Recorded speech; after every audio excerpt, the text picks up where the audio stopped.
Chef, you were busy till 3:30, without even a sip of water. Your blood sugar must be low. These are peanuts I just bought with my own money. Here, have a snack. That's thoughtful of you. You know I love these. By the way, tomorrow Mr. Lewis, the richest man, is coming to the restaurant. Is the prep all set? As long as tomorrow's banquet satisfies Mr. Lewis, Claire's restaurant will truly gain a foothold on this street. Then I can rest easy and retire to recuperate. Don't worry, everything's prepared as you asked.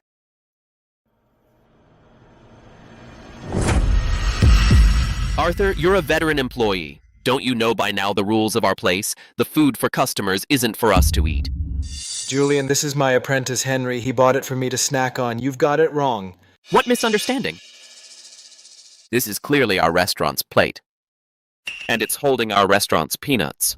Having a daughter? Claire, Mom, come look at this. You guard day and night, but an inside thief is hard to stop. Julian, Dad just loves this. It's just a plate of peanuts. He didn't eat anything else. Claire, you can't say that. A country has its laws, a family has its rules, and a restaurant has its own rules. Eating a few peanuts is no big deal, but it's a matter of principle. If outsiders find out, they'll think our restaurant has no rules. If someone steals peanuts today, tomorrow someone will follow suit. Then they'll dare to steal from the cash register. Then our business won't be able to go on. If he really can't keep his hands to himself, I think this chef should be replaced with an honest one. Dad, why don't you just apologize to everyone? It's just one sentence. Can we just drop it? Claire, even you don't trust your own father.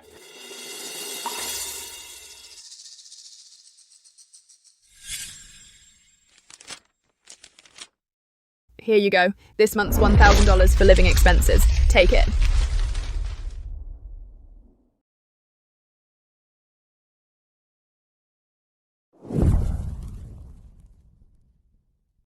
Chef Arthur, you're subsidizing good meat out of pocket again. Well, Don't tell anyone.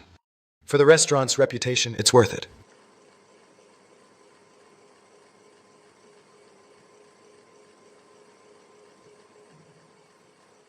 Chef Arthur, you're paying out of pocket again to give us our wages. Well, Work hard and cook well. A plate of peanuts showed me clearly who my own daughter is. Since my daughter doesn't trust me and thinks I'm an inside thief. Then this head chef, I quit. As your mother-in-law wishes, go ahead and swap for someone honest. Dad, why do you have to do this now and make things so hard for me? Can't you think about me for once? Think about this family. Don't I think about you? For this restaurant of yours, I work day and night. Isn't that thinking about you? Arthur, you made a mistake and you won't let anyone say anything? Now you're becoming more of an old fool. You can't even understand such a simple principle. Exactly. Just because of a few words, you're going to walk out. Is it really worth it? Arthur, people live their whole lives for their children. As her father, can't you show some responsibility? Responsibility? She knows full well that hiring an outside chef starts at $7,000 or $8,000. Someone like me who's done national banquets won't get hired for under $20,000. Her talk of replacing the chef is just a way to completely crush me, her free labor under her feet. I, Arthur Shen, have lived my whole life with a clear conscience. I've never been humiliated like this. You go find someone else. I'll go back where I came from. I can't afford to serve you big shots. Chef always taught me not to take anything from the restaurant. These peanuts, I bought them myself. If you don't believe me, you can check the cameras. Shut up. This is a family matter. What right does an apprentice like you have to speak? Aren't you just counting on the broken cameras? To embezzle right here? Now you're using the cameras as an excuse. Who are you performing for? When all is said and done, this isn't a big deal. Just own up to it and it'll blow over. But you had to lie. You just stole something and you're too proud to admit it. I, Arthur Shen, can't afford a plate of peanuts. Let me ask you again. I'm Claire's own father. Even if I really did eat a plate of peanuts here today, so what? Don't I deserve that? Claire, this is your father. Aren't you gonna say something? After all, I'm her own father. I used to provide for her food and clothing. I never treated her poorly. After all that's been said, she should at least be on my side, right?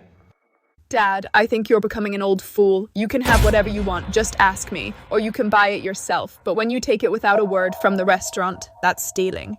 If tomorrow all the relatives follow your example, how can this restaurant stay open?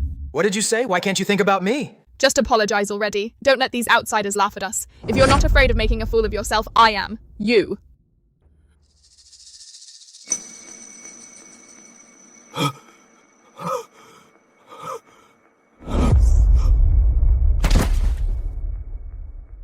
Oh, you're not faking an illness, are you?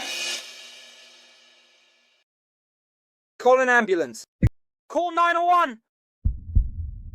Arthur, the act you're putting on is way too much. You'd rather fake an illness than apologize. You're so stubborn. Can you give Claire a break? Exactly. What Claire said was all true. Why are you acting so hurt? The industry is so cutthroat now.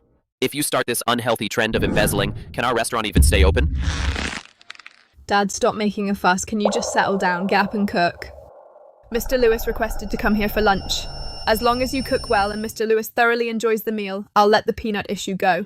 You...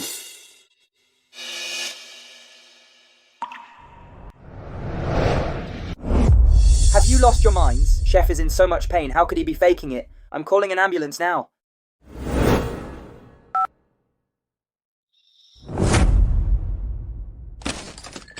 All right, calm down. There are too many prying eyes.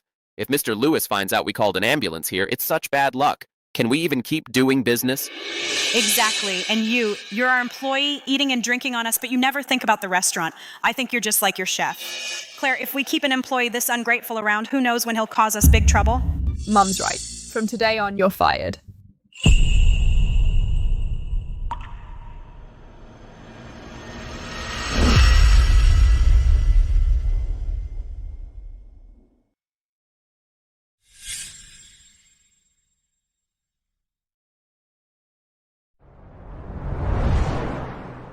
Henry.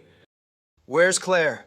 I brought you to the hospital by myself. The boss said she had no time to play along with your fake illness. She told you to stop making a fuss and get back to the kitchen. Forget it. From now on, I no longer have a daughter. Chef, I'd like to invite you to be the executive chef. A 5-star hotel, and you'd give me 70% of the shares? A boss giving a chef 70% of the shares, that's the very best in the world. Chef, truth be told, my father and I came back from overseas to start a business. We've always wanted to enter the restaurant industry. We've heard so much about you. But you were reluctant to come out of retirement. That's why I hid my identity and became your apprentice. Now, seeing you suffer this injustice, I can't stand it anymore. A teacher for a day is a father for a lifetime. From now on, I'll take you as my godfather and care for you in your old age.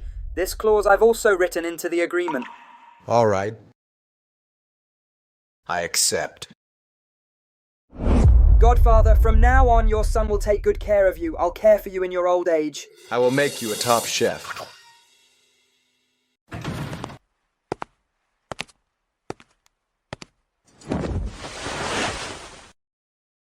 Bro, Claire already told me everything. Sam, you're here. No need to comfort me. My heart has gone completely cold. Who said I came to comfort you? Bro, how much longer are you going to lie there? This act's gone on long enough. Stop faking an illness. What did you say? I'm faking an illness? Oh, come on. Why be so hard on your own daughter? As elders, in the end, all we do is live for the young ones, right? Now you're making such a fuss that everyone's miserable. Humph, that's really underhanded. This is my own brother I raised from childhood. Back when he was in debt, I emptied my savings to pay off his debts. When he had nothing to eat or drink, I was the one who saved up bite by bite to feed him. He knows exactly what kind of person I am. But now, the moment he opens his mouth, he's actually blaming me too. I'm not faking it. Are you blind? Can't you see I've got tubes and an IV drip? Bro, we're brothers, after all.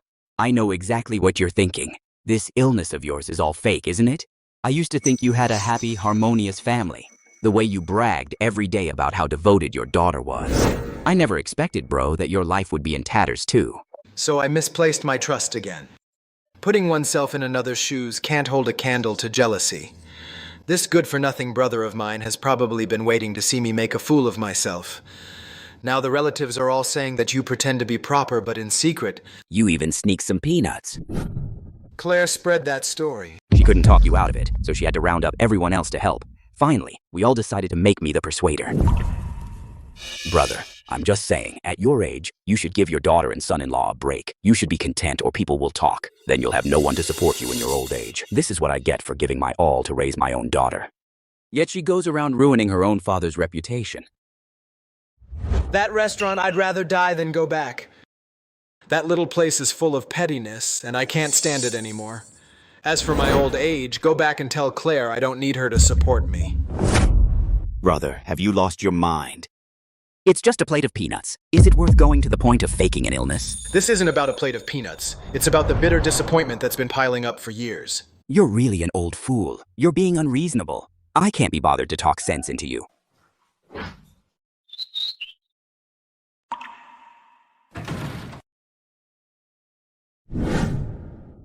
Dad, come back with me right now.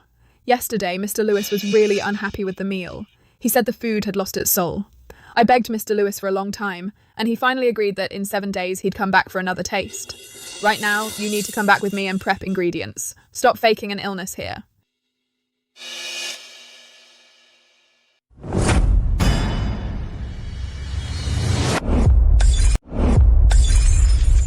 Let go, I'm sick, I can't do it. Dad, stop pretending. You've always been healthy. How could you suddenly get sick? Yeah, if it weren't for you, working myself ragged these past 2 years with my good health, how would I get sick from overwork? You should hire a new chef.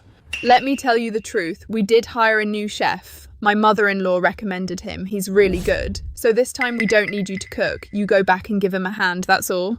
After all, the kitchen is 2 people short now. It's completely swamped. What did you say? You want me to go back and be ordered around like a lackey? I'm a national banquet executive chef. When in my life have I ever been someone's assistant? Claire! You're trampling on my professional dignity. You're humiliating your own father. Dad, we've already compromised by letting you be an assistant. Why aren't you content? Do you have to tear the whole family apart before you're satisfied?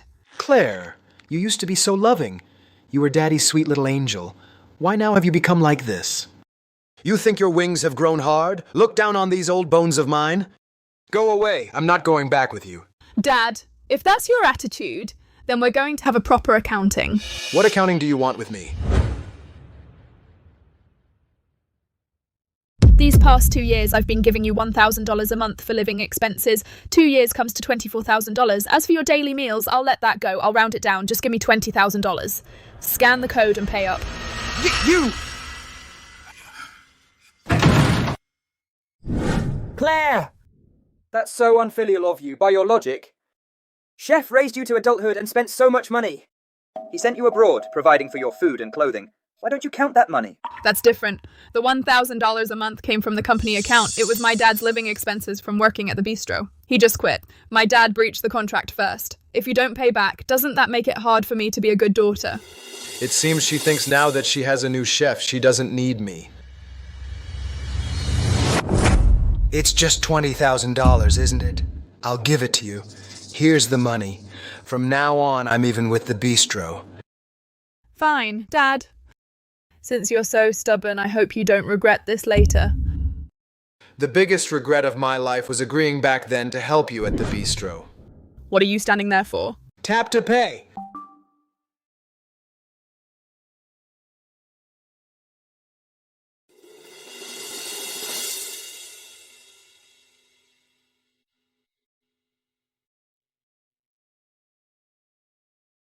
Chef, please don't get worked up. Doctor, quick! Someone get a doctor! My dad knows he was wrong. He returned the money, $20,000, not a cent missing. Good, as long as it's back.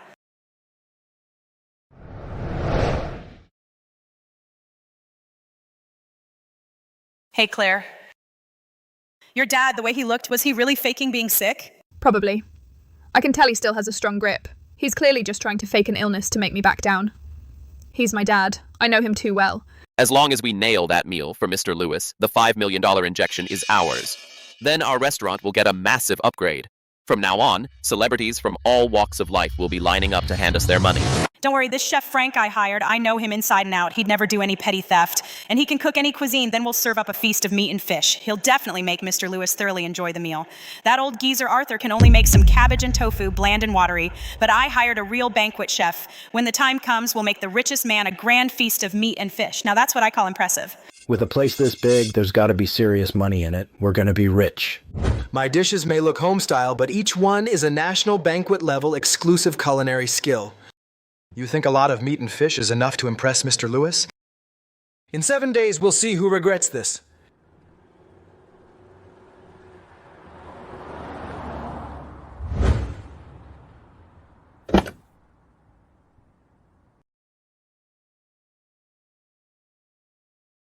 Mr. Lewis, you're finally here. Please, come in, come in. Last time you said the head chef was sick and made me wait 7 days. The client I brought today is our most important client. I absolutely cannot allow any more mistakes.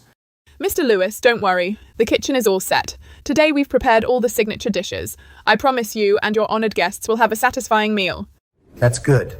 So, Mr. Lewis, about that investment we talked about last time. I'm telling you right now, I'm here for that chef of yours. As long as today's meal goes well, a $5 million injection is nothing. Even raising it to $10 million is no big deal. But if you dare to serve me that same junk to fool me again, you'll face the consequences. Mom, are you sure the new head chef is any good? Maybe I should go to the hospital and beg my dad to come back. All he does is make some lousy home-style dishes. I see you're siding with outsiders. You insist on bringing your dad back. Oh, what are you afraid of? That chef I hired is praised across the whole neighborhood for his skills. He's way better than your dad's bland, watery dishes by a mile. Hello, chef. Hello, chef. Pass on the craft. Never cheat diners. Fire up the stoves. Spot on. Wow.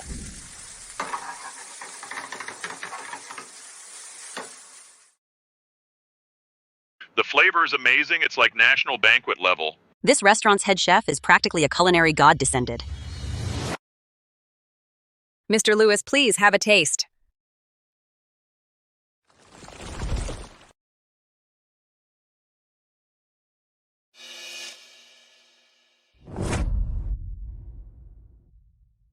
Mr. Lewis, what's wrong? You call this signature braised pork belly? It's dry and greasy. It even has pig bristles on it. The heat control is even worse than what I had last time. Well, it's human to make mistakes. Please try this one, our signature steamed fish.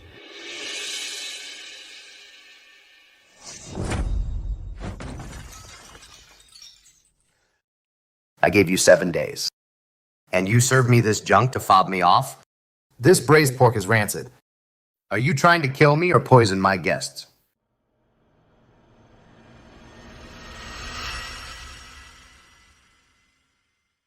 Mr. Lewis, please don't be angry. There are so many dishes. There must be something you'll like. Please try something else. Right. Mr. Lewis, these pork trotters are tender and flavorful. Please try some. I'm not eating another bite. You think I've never had good food?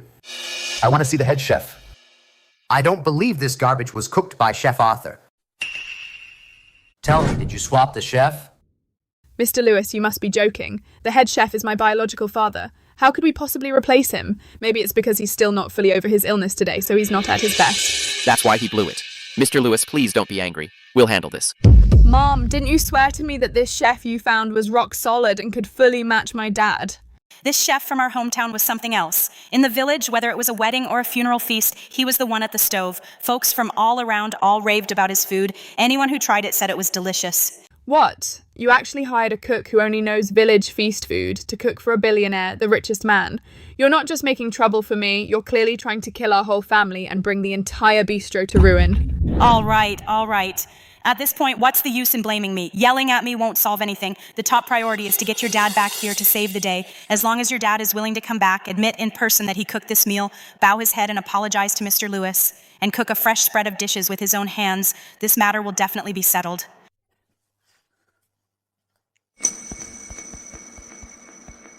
What on earth is my dad so upset about? We're at this make or break moment right now. And if he still won't answer the phone, the whole bistro is going to be ruined by his stubbornness and shut down for good. Your dad is definitely still upset about what happened before and hasn't gotten over it yet. Call again. After all, your father and daughter, how can there be any grudge that lasts overnight? If it really doesn't work, soften your tone, give in to him a bit, bow your head, then he'll definitely answer the phone. Okay, I'll call him one last time.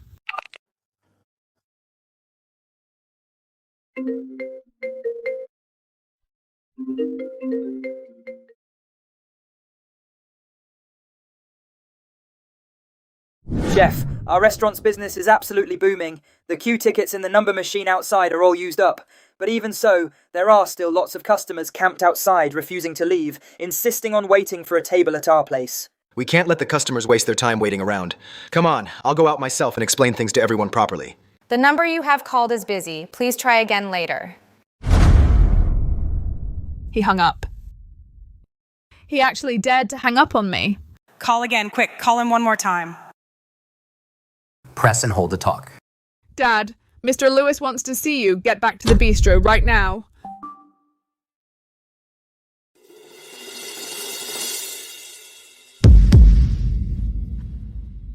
My dad blocked me. How's the food here? Was it worth the wait? Totally worth it. This is the best spicy cuisine I've ever had. Worth the wait. Tomorrow I'll bring the whole family back. Really? I used to think that Classic Bistro was already the absolute peak. Can this place be even better than that? No way. Everyone, I'm really sorry. Today's prep order numbers are all gone. Neighbors who didn't get a number will have to come back tomorrow. Isn't that Chef Arthur from the bistro? It really is Chef Arthur. So this is where you've been. No wonder the food tastes so authentic. Chef Arthur, as long as you're taking the helm in the kitchen, wherever you are, we'll go there to eat. From now on, we'll never go back to that bistro. We'll stick with Chef Arthur in the Grand Pavilion.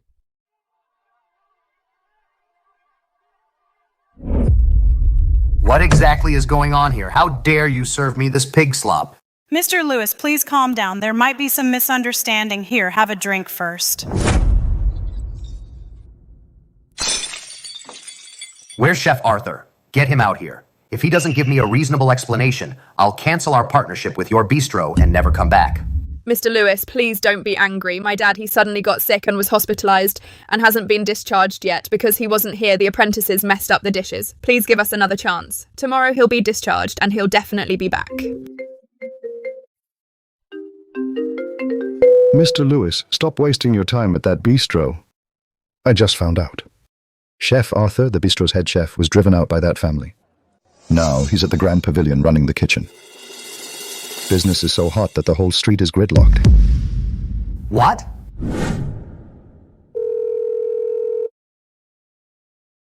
Let's go to the Grand Pavilion. What did Mr. Lewis just say? About the Grand Pavilion? Julian, is there a place like that around here? I've never even heard of it. Apparently, it just opened. It's right at the corner, diagonally across from us. I only caught a glimpse of it myself a couple of days ago. Humph. I've run the bistro for so many years around here, and no one's ever outdone me. Let's go. Let's just see what kind of amateur outfit would dare to steal our business.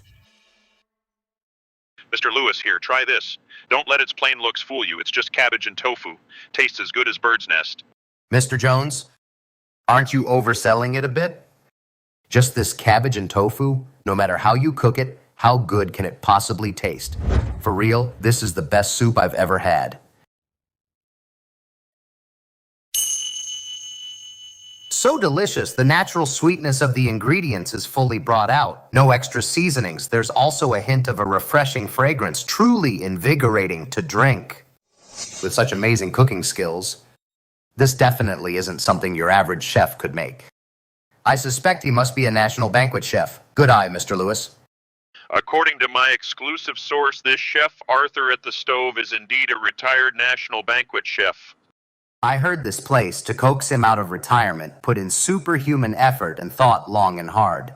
I must meet this chef. I'd like to invite him to cater my private family dinner next month. No matter what it costs, as long as he agrees. Hey buddy, let me ask you, this place, what exactly do they serve? Is it really that good? Worth waiting this long in line? You bet! I've never in my life had such authentic spicy cuisine. Even if I had to wait 2 hours, it'd be worth it. When it comes to spicy cuisine, nothing beats the authenticity of our bistro across the street. I don't believe it could taste better than ours. That's where you're wrong. The head chef here was once a national banquet master, the best at spicy cuisine. His skills speak for themselves. Not only is his food authentic and refined, but it's also delicious and reasonably priced. If you don't believe me, see for yourselves. The menu's right out front. These prices are cheaper than ours by a full 30%. How is that possible? So what? Cheaper doesn't mean it tastes better than ours. Who knows? Maybe behind the scenes they're using rotten vegetables, which is why they can sell it so cheap. Let's go in and check it out. I want to see what they're really up to and if it's really as good as they say.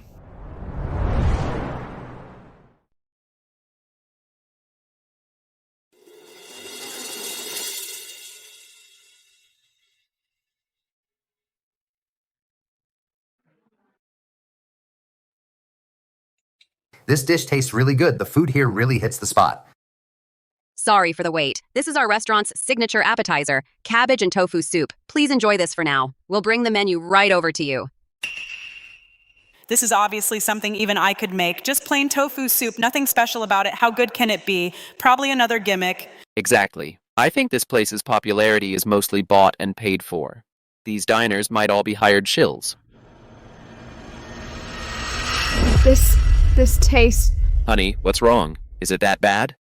Isn't this exactly the taste of the tofu soup we used to make at home? Exactly the same, not a bit different. That's right. This is our very own home-style taste. Even the exact aroma ratio is identical. What on earth is going on?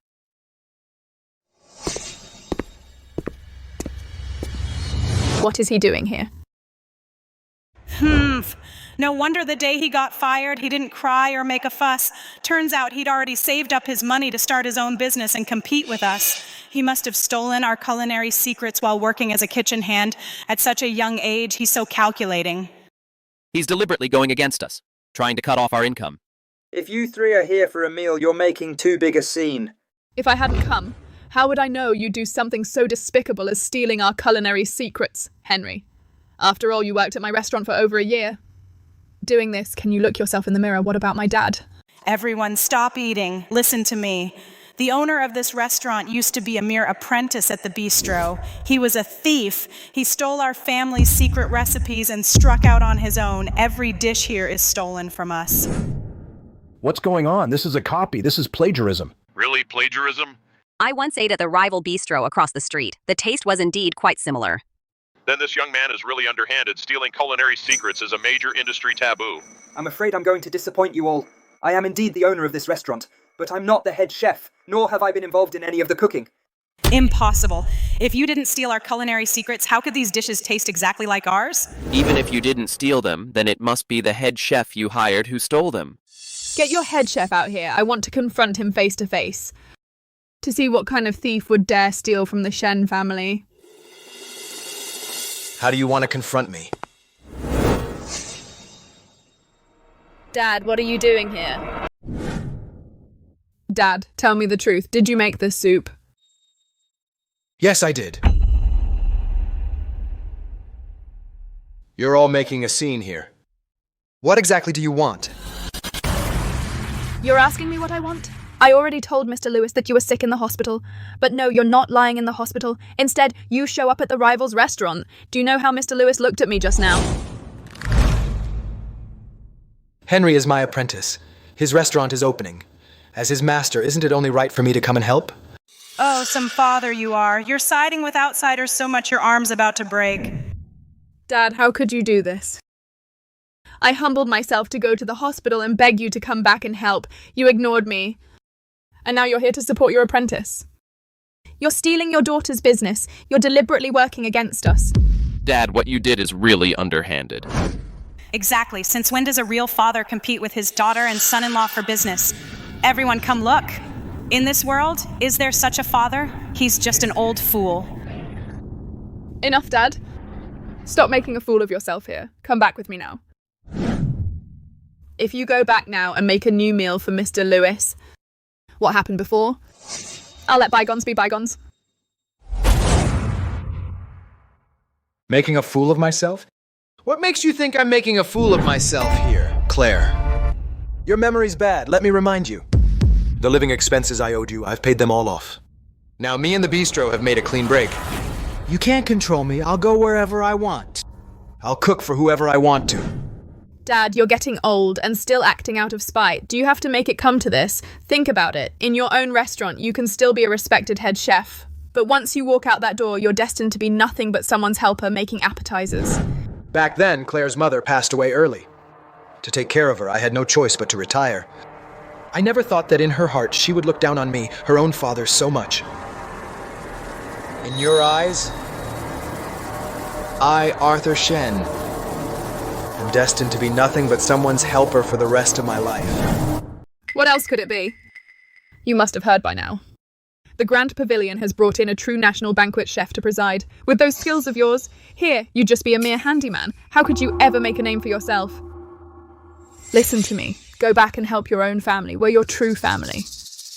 Our interests are aligned. Better than slaving for outsiders. That's right, Dad. If you just admit your mistake and come back with us. All that unpleasantness before, we'll let bygones be bygones. Working under someone else, at their mercy, versus being your own boss at your own place, the difference you should know well. Besides, you're up there in age and your health is failing. What if one day you collapse in the kitchen from overwork? These outsiders, without a second thought, would kick you out. Who would care whether you live or die? Don't say that. I treat Chef like my own father. As long as I'm here, at the Grand Pavilion, no one would dare disrespect Chef.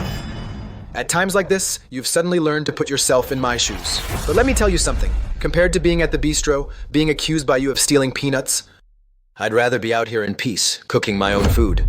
All right. Dad, stop making a scene here. I can be big about this and forgive you just this once. That embezzlement thing will never bring it up again. Now hurry up and pack your things and come with me.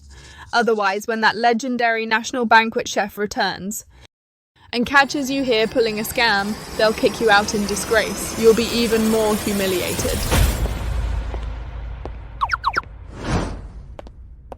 Chef Arthur, I've heard so much about you. Chef, this is Mr. Lewis, the richest man.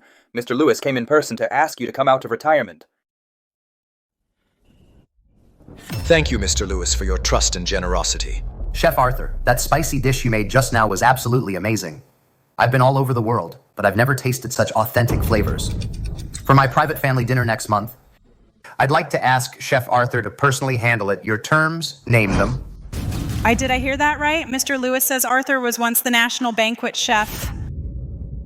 Mr. Lewis, are you sure you have the right person? My dad, he just runs a little restaurant. Is he really the legendary national banquet chef? Yeah. Back then, Chef couldn't rest easy about you, his own daughter, and turned down countless five-star hotels that reached out to him. He was determined to retire, to hide his light, and devote himself completely to staying at the bistro to help you manage it. All he wanted was for you to have a better life. And what happened? You people have no gratitude. You took Chef's sacrifices for granted and wore away his last shred of patience. How could this happen? It's impossible. Dad never said anything about this. Is there maybe some misunderstanding? Misunderstanding? Are you questioning my judgment? I went to the bistro specifically to taste Chef Arthur's national banquet skills. And what did I get? You served me a bunch of garbage. In this world, only people like you, with no eye for quality, would mistake a priceless pearl for cheap fish eyes. Dad, you're my biological father and you hid this from me? Something this big? How could you? Did you ever think of me as your own daughter? And now you're ganging up with outsiders against your own daughter, watching me make a fool of myself, watching Mr. Lewis pull his investment. Is this what my own father should do? I've done all this for you all these years. You... Chef, calm down, don't get worked up. What are you standing around for? Throw these three out of here. Now, take her away. Let go of me.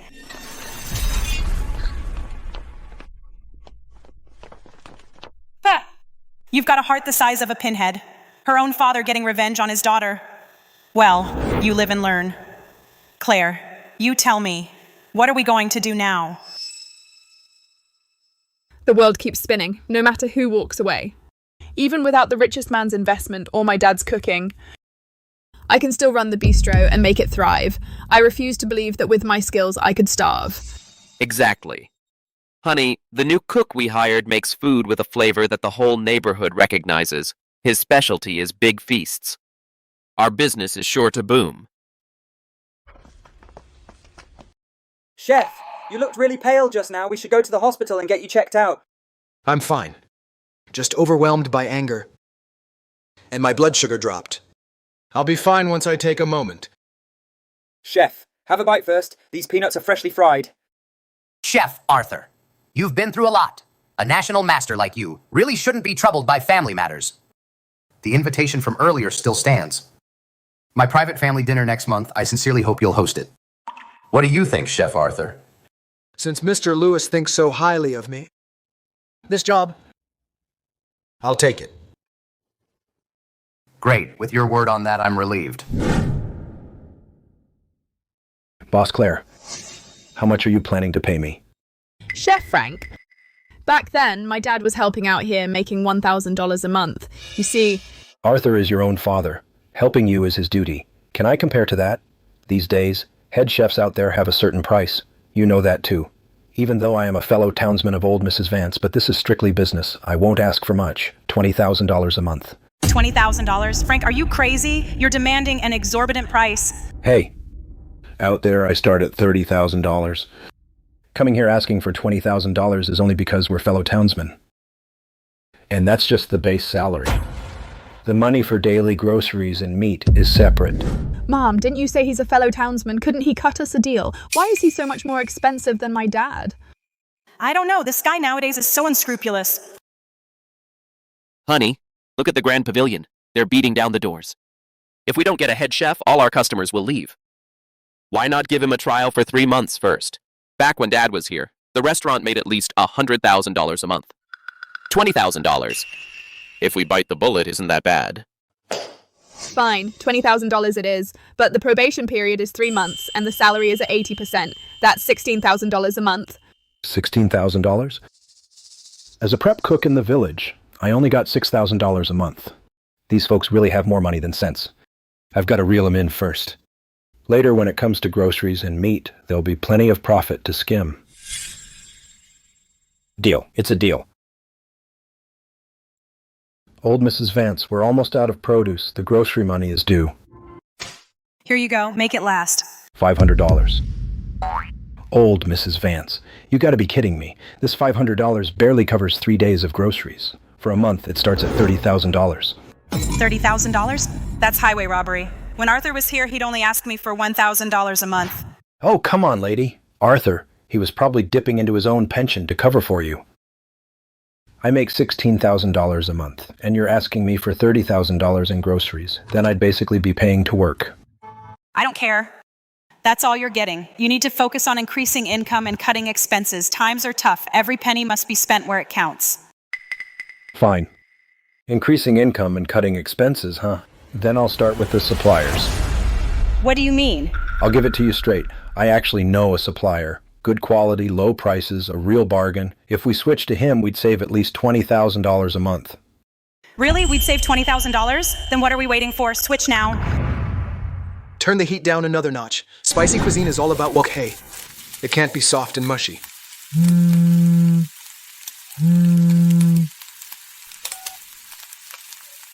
Hey, Liam. Chef Arthur, sorry to disturb you. Well, over at the bistro, they hired a new head chef. They just told me they're ending the partnership. They even want to weasel out of the previous balance. What? That's going too far. Chef Arthur, I've got a bunch of fresh ingredients on hand. If nobody takes them, they'll spoil. Could the Grand Pavilion use another supplier? Liam, you've been working with me for all these years. Your produce quality has always been reliable. I trust you. Tell you what, just bring the goods to the Grand Pavilion. We'll continue to work together. Prices stay the same as before. Not a single cent less. Chef Arthur, thank you so much. You're a lifesaver. 10 years of partnership gone just like that. What is Claire even doing? Chef, have you heard? The bistro across the street switched suppliers. Just heard. Liam called me. Chef, guess who they switched to? A guy named Blake. That guy, I've worked with him before at another restaurant. He's infamous in the industry for mixing good and bad quality and passing off dead pork as fresh meat. Happens all the time. He's long been blacklisted by most restaurant owners in this area. I don't know what Claire and them were thinking. Working with a guy like that, isn't that just ruining their own reputation and pushing customers into a fire pit?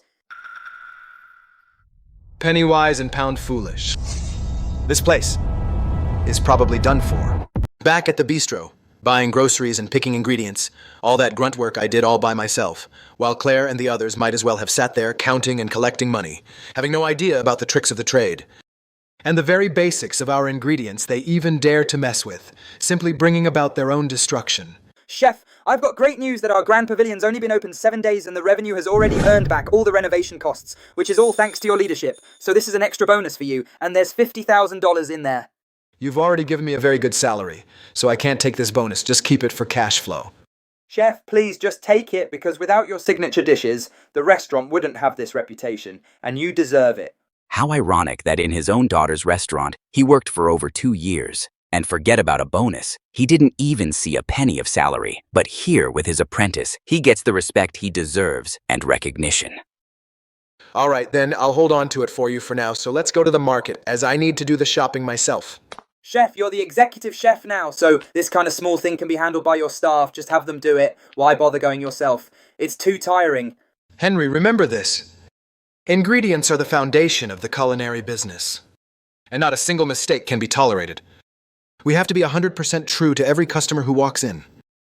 Otherwise, that's smashing our own signboard.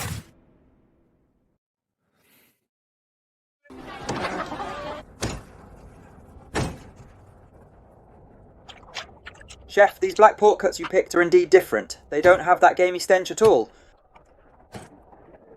So you're right. In this restaurant business, we still have to personally master the ingredients. Well, look who it is. Isn't this the famous national banquet chef? Buying so much stuff looks like you've struck it rich. No wonder you wouldn't come back. For money, you won't even help your own daughter. Claire, I'm no longer at the bistro, but as your father, I still have to warn you. When cooking, ingredients are the most important. You can never be sloppy. Don't lecture me here. You think without you I'd be lost? Let me be straight with you. I've already found a rock-solid head chef whose skills are way better than yours. Even if you betray me, your own daughter, and walk away, I can still run the bistro just fine. I don't need you at all. That's right. Our newly hired Chef Frank is not just skilled, but also well-connected. I think you used to deliberately choose the expensive suppliers just to get kickbacks and line your own pockets. Good thing we caught you in time with your sticky fingers and fired you. Otherwise, the bistro would have suffered untold losses. Embezzling.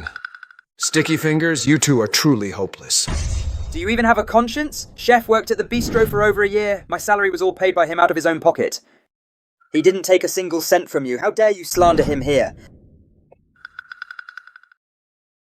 Henry, forget it. No point talking to them about this. Let's go.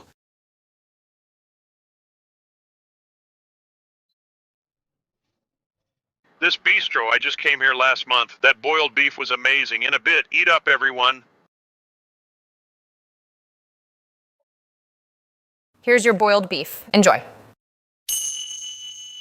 Oljang, Are you sure this is the place? this meat smells off.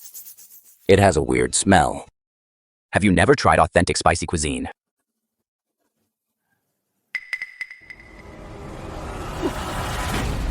Ouch! My stomach hurts. Something's wrong with this meat.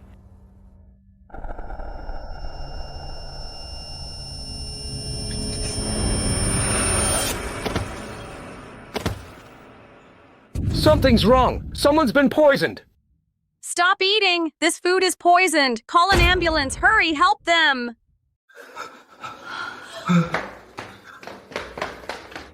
You guys, what exactly did you put in the food? People are dying here.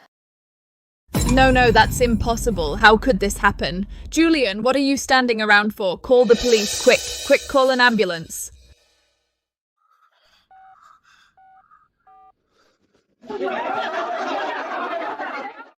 Today, you have to give us an explanation. This shady restaurant must be reported. Stop spreading rumors around here. Our bistro has been open for years, and we've never had anything ridiculous like this happen. Who knows if they went somewhere else and ate something bad? And deliberately came to our place to frame us. It may not be our food that poisoned them. My clothes! Take a good look. This meat is dry and dark, and has a gamey stench. Obviously it's water-injected, low-grade pork. It's not just the meat. Look at the cooking oil, it's murky and dark. Maybe it's all gutter oil. Everyone, please calm down. Our ingredients are absolutely fresh. We maintain strict hygiene throughout. I would never do anything to smash our own signboard. Hygiene standards? Who'd believe your nonsense? Let's go! Everyone, let's go check the kitchen. Let's see, you shady merchants, what exactly you are feeding us?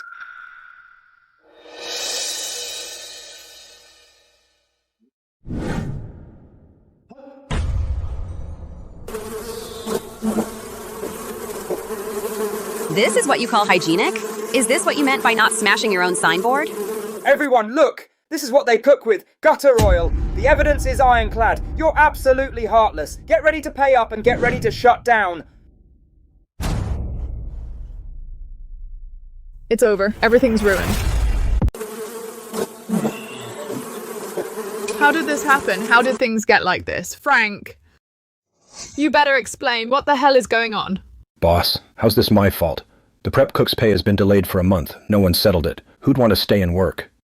Everyone's left. No one cleans up. Of course the kitchen's a mess like this.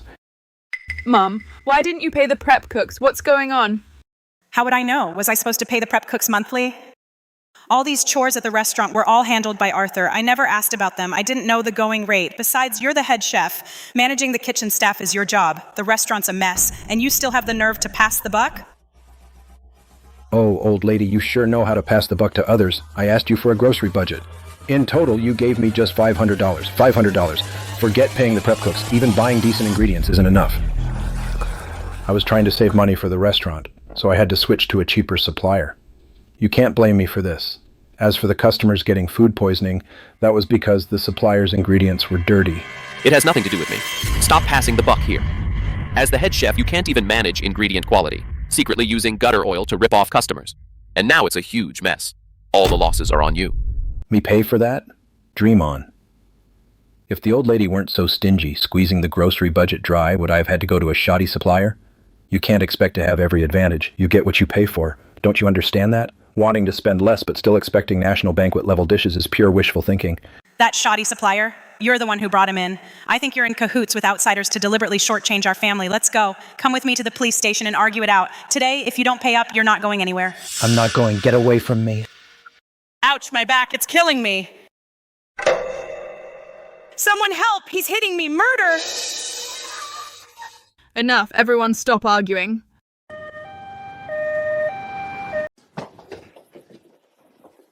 What else do you want? Get out. If I ever see you again, I'll break your legs. Look at this filthy kitchen and all this shady gutter oil. You're practically robbing and killing us. I'm never coming back to this scam joint. Hello? What's wrong? What did the hospital say? The 3 poisoned customers had their stomachs pumped and survived.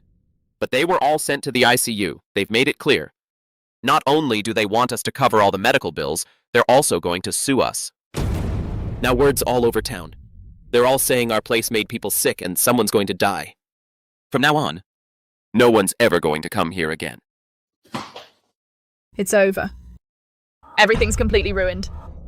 I never should have been so foolish as to force my dad out. At the end of the day, he's still your biological father.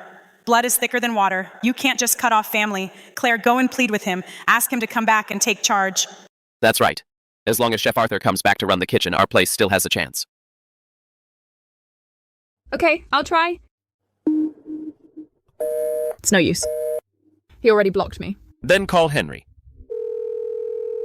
The extra dish for table 2. Ready yet?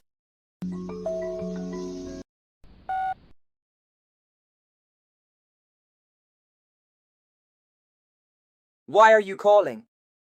Henry, I need to reach my dad urgently. Can you get him to answer the phone? Chef. What is it? Chef, it's Claire on the phone. She says it's urgent and needs to see you. Between her and me, there's nothing to talk about. Dad, no matter how immature I've been, I'm still your only daughter. How could you be so heartless to me? You won't even let me finish one sentence. Have you ever thought about my late mother watching from above? How broken-hearted she must be. Your coldness and cruelty, how can you look her in the eye? Before my mother died, she begged you over and over to take good care of me. But now you've just walked away. How can you let her rest in peace?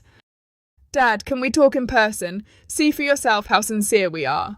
And if you're still not satisfied, you can turn around and leave, and I won't stop you. I'm begging you. Dad, please, I'm begging you.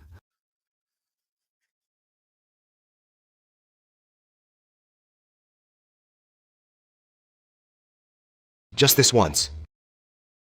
Let's just meet.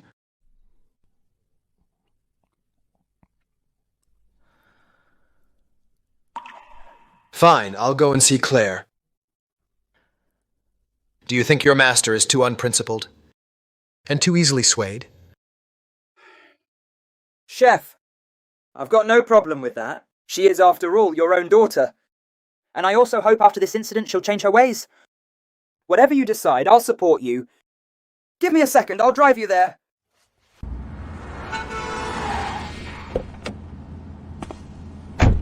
Chef, I'll wait for you out front.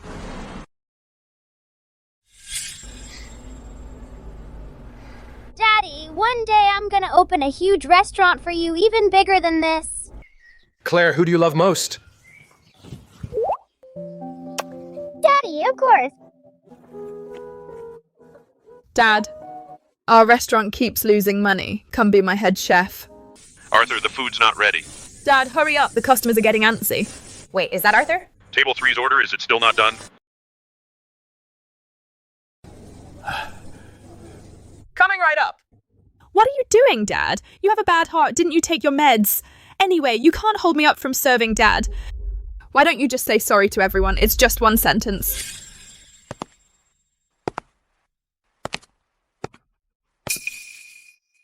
Don't worry, leave it to me. Ever since I was a kid, my dad's always been a sucker for my tears. In a bit, I'll squeeze out a few tears and mention my mum. He'll definitely stay. Besides, he won't take a cent of pay. Good daughter-in-law, we're counting on you. You really have a way to handle that stubborn old man? Once your dad gets back, I'll be right by his side learning to cook, and as for his secret recipes, I'll squeeze every last one out of him. Once I learn them, I won't have to put up with his grumpy face, or deal with his attitude.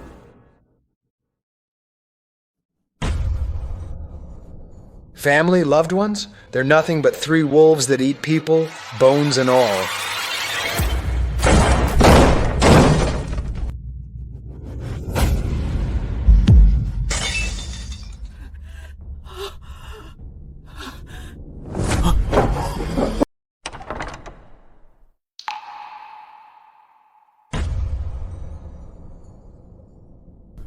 Dad, when did you get here? Quick, come in and sit down.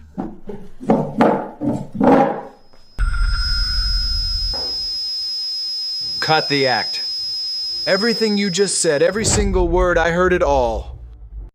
In my past life, I must have committed terrible sins only to raise a daughter like you. Dad, don't talk like that. Claire is your only daughter. How could you say that about her? And as her father, you should be bending over backward for her, supporting the family. Isn't that only right? Exactly. Even your own brother says you're being underhanded about this. You can't be so selfish. Me? Selfish?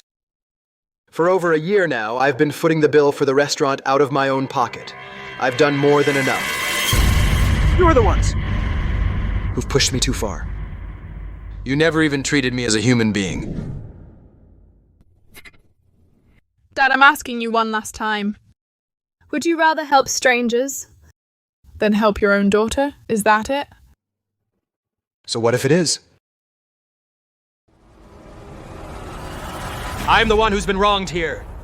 I gave her everything, sacrificed my own money. She's the one who wronged me first, refused to acknowledge me as her father, and in the end, she still blames me for everything. It's bitterly disappointing.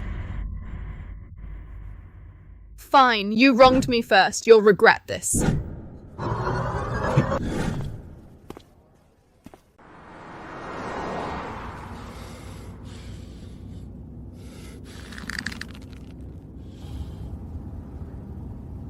Chef, did the talk go badly? From today on, I'll act as if I never had a daughter. I, Arthur, in this life, will never again set foot in that bistro.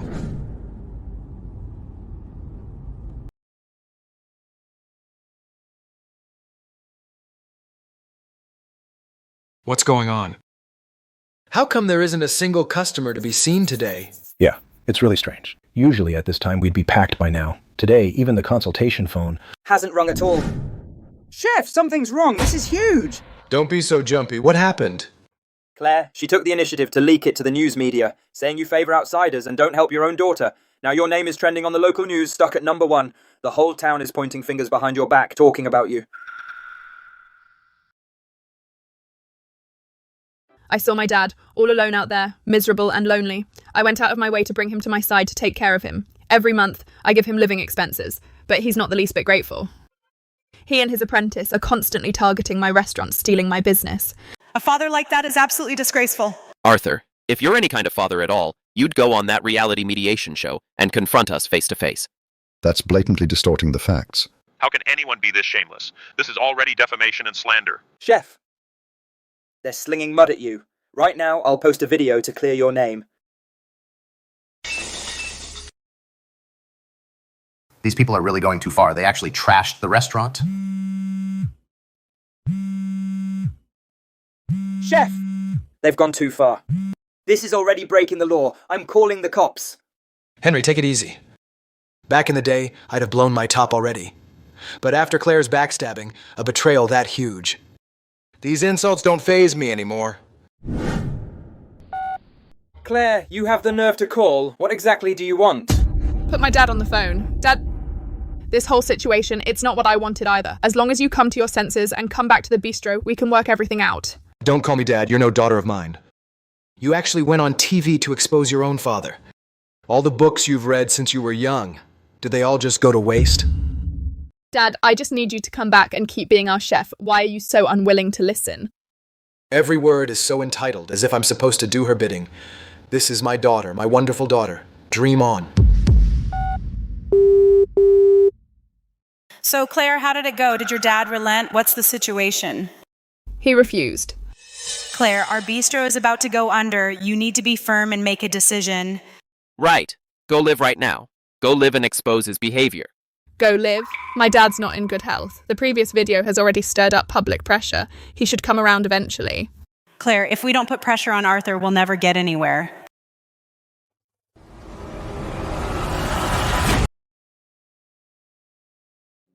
Thank you all so much for standing up for me. Even though my dad's been fooled, he still insists on helping outsiders. But I still beg everyone, please don't let your anger make you attack him, okay?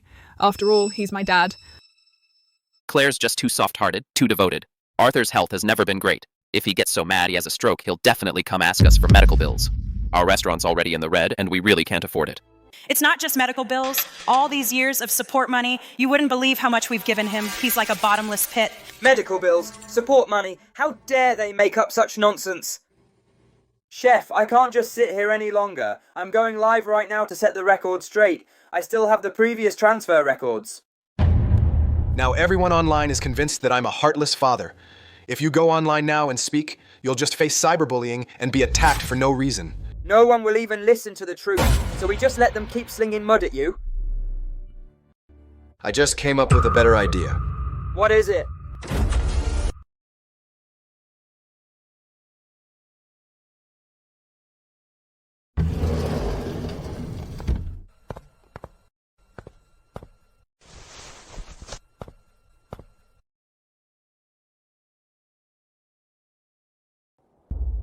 Chef Arthur, I've heard all about your situation. I really didn't expect that they could stoop so low. This is clearly trying to destroy you completely. A disgrace to the family. I'm sorry you had to see that, Mr. Lewis. Not at all. We go way back after all. That private family dinner you arranged for me last time, which I was very pleased. If there's anything I can help with, please say the word. Thank you, Mr. Lewis. Since Claire and the other two want me to confront them on a variety show, then I'll go. But before that, I need to make some preparations. I hope you can look into a few things for me.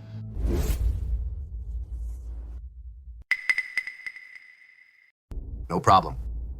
These things aren't hard for me. I guarantee it'll be done within 2 days. Don't worry, Chef Arthur. Now we can go live. Hey everyone, I'm Arthur, Claire's dad, about the rumors online. I'm officially announcing that I'll be on that variety show. No matter what the conflict is, I'll confront Claire in front of everyone. Claire, Julian, come here quick. Come quick. Arthur's live. I didn't think he'd actually dare to show up and confront us. Do I really have to go this far with my dad? Claire, we're doing all this to bring Arthur back to his senses. It's for our family. You can't be clueless at a time like this. Claire, when we get on the show, you start crying. The harder you cry, the better. That's how we win sympathy. Everyone sympathizes with the underdog. Mom, I know. The live stream's about to start. Mr. Arthur, he's not here yet. He must be too guilty to show up. After all the shameful things he's done, if I were him, I'd have crawled into a hole, too ashamed to show my face. Who's the one who can't show his face? You know it yourself.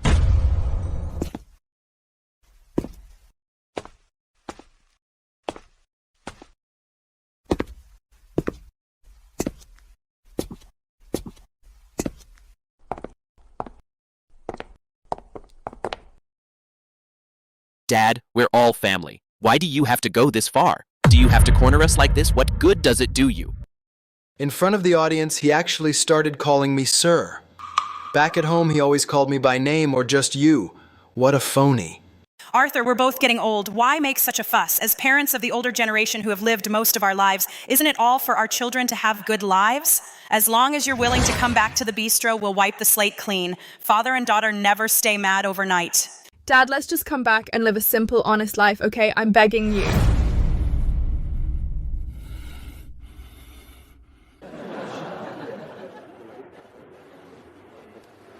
Wow, that daughter and son-in-law are so reasonable. This time, Arthur, he's bound to give in. Not necessarily. Look at his attitude. Cold as ice. He even sat on the opposite side. He's probably a tough nut to crack. He won't own up. This Arthur is a real old fool. He doesn't know when he's well off. He has such a sensible, obedient daughter, but he doesn't want her. He insists on helping outsiders fight his own daughter. What is this all about? The live stream is officially beginning. Mr. Arthur, about what Miss Claire said in the media, the accusations she made against you, are they all true?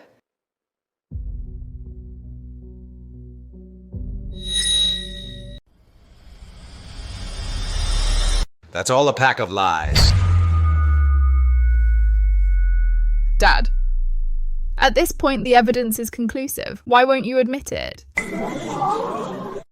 Don't trust a word Arthur says, everyone. When he was at the bistro, he embezzled from us. He even stole a plate of peanuts. Can you trust someone like that?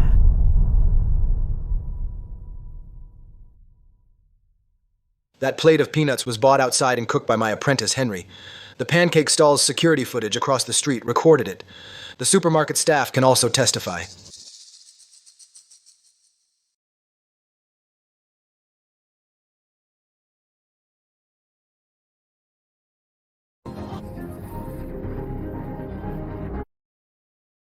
Not only that, to avoid suspicion, that day, even the oil and salt for frying the peanuts were bought with my own money.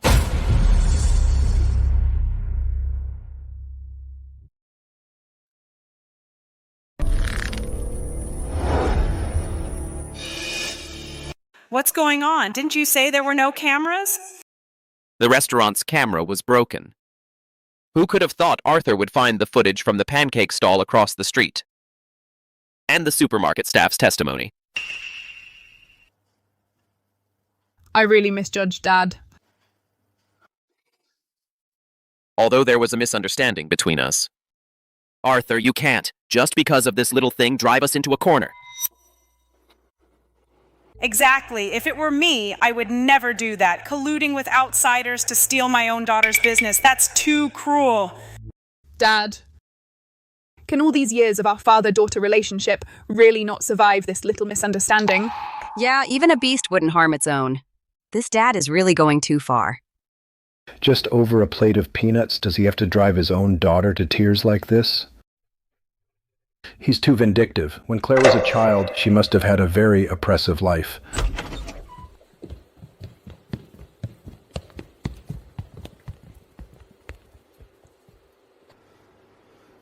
They're lying. The Vances insisted that Chef had a character flaw. They forced Chef to admit his mistake and apologize. No matter how he explained, it didn't help. But we were in the kitchen at the time and saw it clearly. We can all testify to that. What are you even testifying about? I fired every single one of you. You've always had it in for my family. I can't trust a single word you say. This is payback. Talk is cheap, then the video will be proof.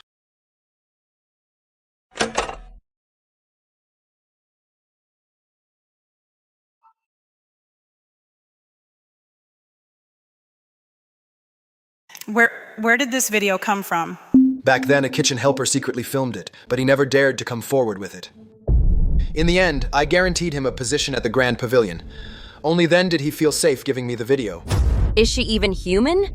So that's the truth. To think there are daughters like this in the world, how hateful, ungrateful, and now she's shifting the blame. If I had a daughter like that, I'd die of anger on the spot.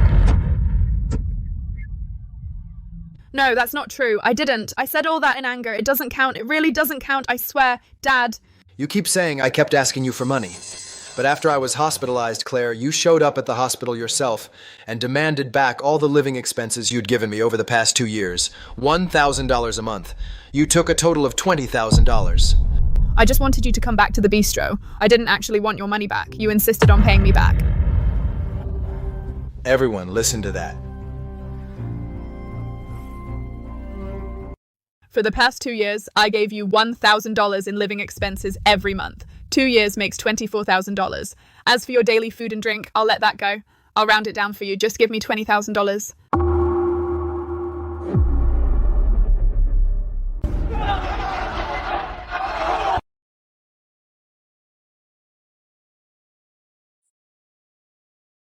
I originally planned to retire and go home, but you were the one who asked me to come to the restaurant.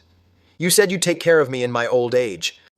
But look what happened. You wanted me to be your free chef. All the time I've been at the restaurant, I haven't taken a penny from you. Instead, I've been paying out of my own pocket this whole time. Dad, that's ridiculous. When did you ever pay out of pocket? There's nothing like that in the books. To you, that's not money. Because you and your mom are so stingy.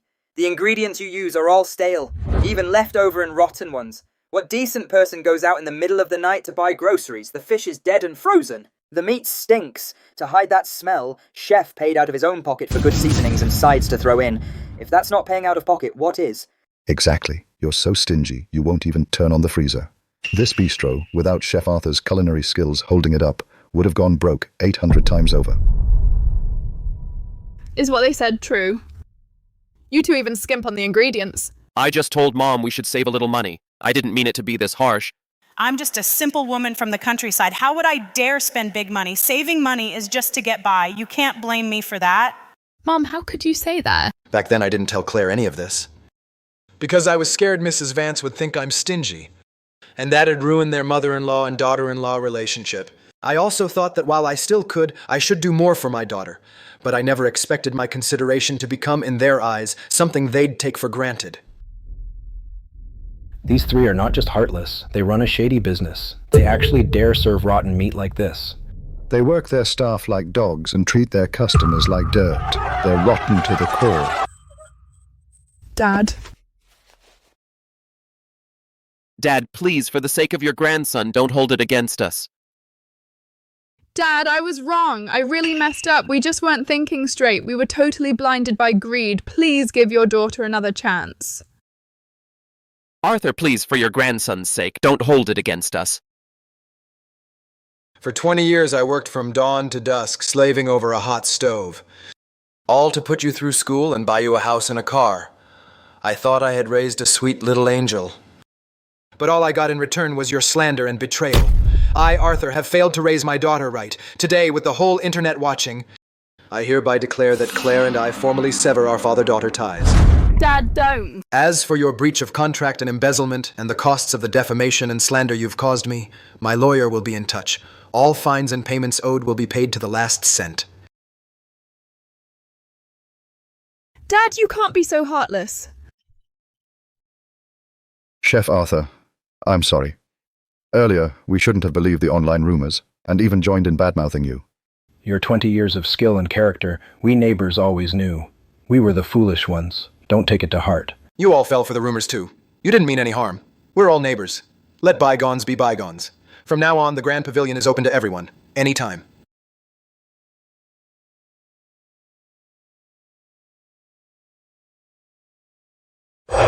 Arthur! Arthur, help me! Sam! Bro, this time you really gotta save me. Those debt collectors are out of their minds. They've got the nerve to hurt people. They made it clear if they don't see the money tonight, they'll kill me. Look, this is their warning to me. You can't just stand by and watch me suffer at their hands. Bro, please help me. We're brothers. Own brothers. Own brothers? When you lost your mind gambling and stole the property deed, did you ever once think of me as your own brother? My money all went to those heartless people. To settle the contract mess, my family's savings now are completely wiped out. I've got no money for filling a bottomless pit like you. Bro, don't lie to me. You're an internet famous chef now. Your live stream is all over the internet. You're raking in a fortune every day. Just spare a little, and it'll be enough to save my life. You flat out don't want to help me. You want to watch me die, huh? Fine. You won't give me money, huh? Then I'll die right on your doorstep. Either way, I'm dead. I'll die right here. When dawn breaks tomorrow, I'll let the whole internet know how the national banquet chef, the moral paragon Arthur, pushed his own brother to his death. You see that restaurant of yours? See if it can stay open. Want to live? Fine. Not a single cent. But you can stay in the kitchen, do the dishes, and take out the trash. I'll cover your room and board. No pay at all. All of it goes to paying off your debts. Remember this. Behave yourself here. If you dare pull any tricks again, I'll personally throw you in jail. Got it? Thanks, bro. Thanks, bro, for your life-saving grace. I swear I'll turn over a new leaf and start over.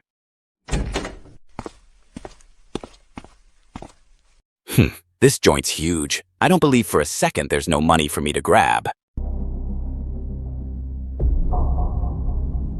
There's no other way. Everything needs money now.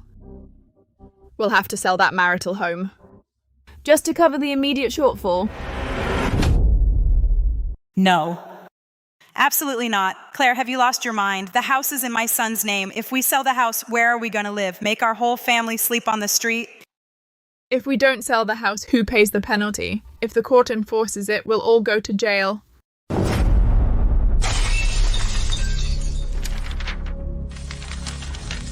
You. The Vance family has had 8 lifetimes of bad luck since you married in. Back then, you bragged you'd bring in $10 million. And what did we get?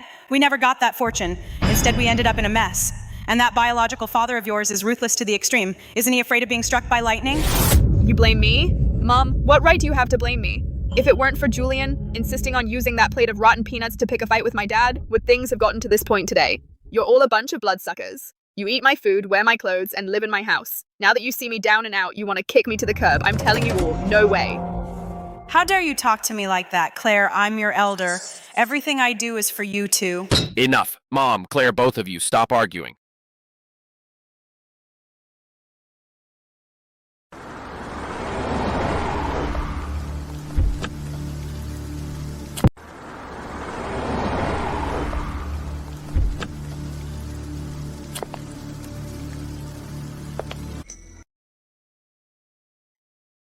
Who'd have thought this once famous bistro would fall so low?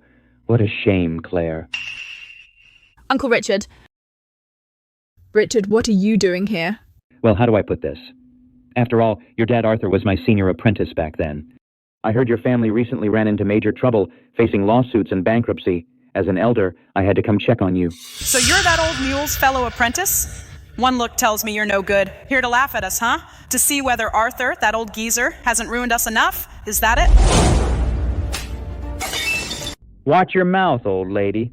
I didn't come here today to watch you two have a little in-law spat. Arthur's now latched onto the Grand Pavilion, and he's internet famous. In his eyes, you're just dead weight now. He wants you dead, but I don't. What do you mean? A partnership agreement. Want to turn things around? Want to make Arthur pay the price? Just play along with me. Not only will that measly penalty be off the table, I can even help you get back on your feet.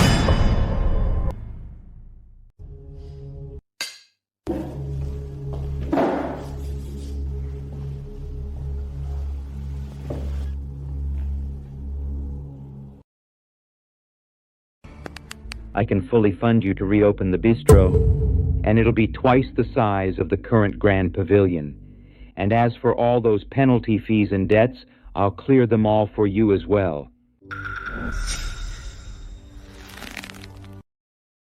Uncle Richard, you've known my dad for over 30 years. You were fellow apprentices. Would you really be so kind to help me at a time like this? 30 years, huh? That Arthur has been keeping me down for a full 30 years? Back at the academy in talent, in hard work, how was I any worse than him?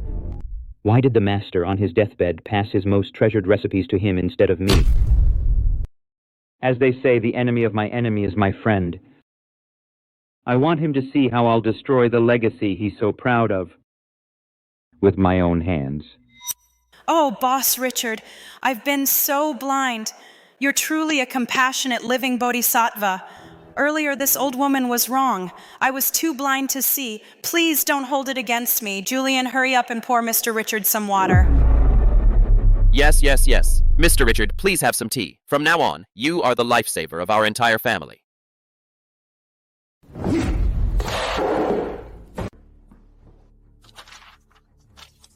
I can give the money, but let me be up front.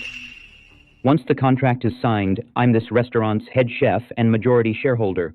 For everything in the restaurant, big or small, I have the final say. But what about the shares? Claire, what are you hesitating about? Arthur has publicly disowned you already. He's trying to destroy us. Why cling to that father-daughter bond? Exactly, Claire. Don't be so indecisive. Don't tell me you actually want to watch us sell the house and sleep on the streets. Boss Richard is giving us a way out. Just sign it now. You're right. He was the one who abandoned me. He's the one who pushed me to this desperate situation.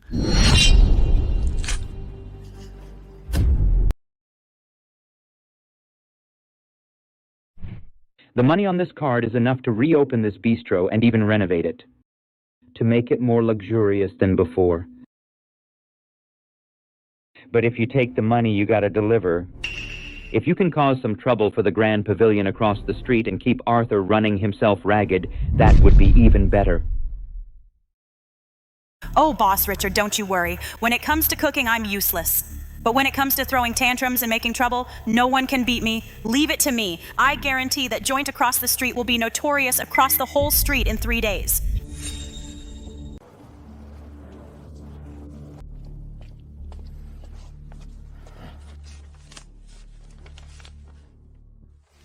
Here's all the money. See that joint across the street, the Grand Pavilion? Anyway, just be as disgusting as possible, whatever it takes. As long as you get it done, there'll be a big reward afterward. Ha ha! Old lady, you're pretty direct. This kind of work is right up our alley. Just watch us. Tomorrow, guaranteed, he won't even be able to open his doors.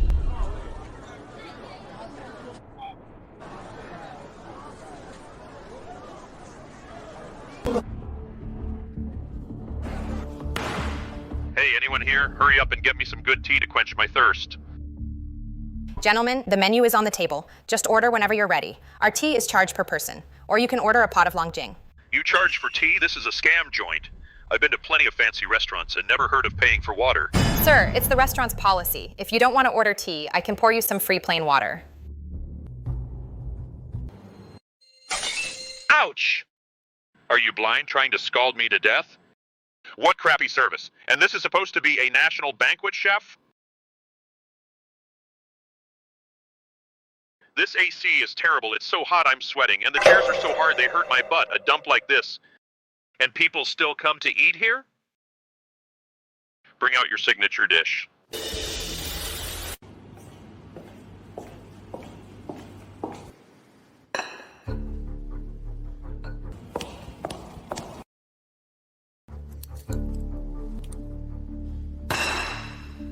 Everyone, come look. Look, this is what they call the cooking of a national banquet chef. There are sunflower seed shells in it. This isn't cooking, it's practically trying to poison people. Yeah, this is way too dirty. Even the national banquet chef messed up. Everyone, quiet down. Hey buddy, don't shout yet, let's talk this out. Our kitchen at the Grand Pavilion is fully disinfected 3 times a day, morning, noon and night. All ingredients are bought fresh daily and washed. There's absolutely no way there are sunflower seed shells. This must be a misunderstanding. Can we go in the back and sort this out? What misunderstanding? The facts are right here. I picked it out with my own hands. How could it be fake? I think your place is a scam joint that's out to rob and kill. Just because you've got some fame, you serve guests sunflower seed shells. Guys, smash it. A scam joint like this is a menace if it stays open. Let him smash. By the way, a heads up. These chairs are genuine Huanghuali rosewood. When they were custom made, each one cost $50,000. Whatever you smash today, you'll pay for every last one. You can't scare me. So what if you're rich? Just because you're rich, you think you can serve guests sunflower seed shells? It's a fact there are shells in the dish. Everyone saw it. Your hygiene doesn't pass muster. After this, who dare eat here? Every dish that leaves the kitchen, from prep to cooking, I, Arthur, personally oversee. In my kitchen, not even a grain of sand can slip through, let alone something as big as a sunflower seed shell. Words alone prove nothing. You claim you oversee it, but that's just your word. Where's the evidence? Funny you should ask. I just upgraded the restaurant yesterday with 360-degree high-definition security cameras. Even a fly's wings can be captured clearly.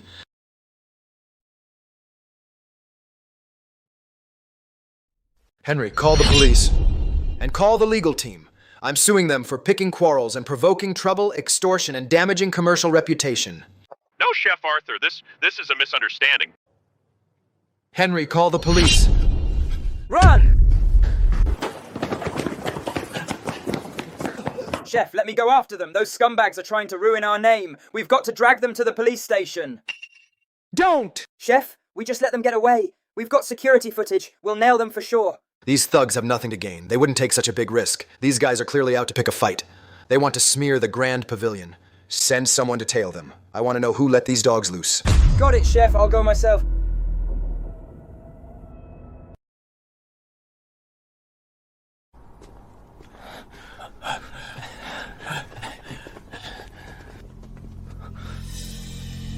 How is that possible? All these dish names, even the pictures, are exactly the same as the Grand Pavilion's menu. Same signature dishes as the Grand Pavilion, national banquet level quality. New branch opening, everything free, all you can eat, not a single cent. This is insane. Everything free.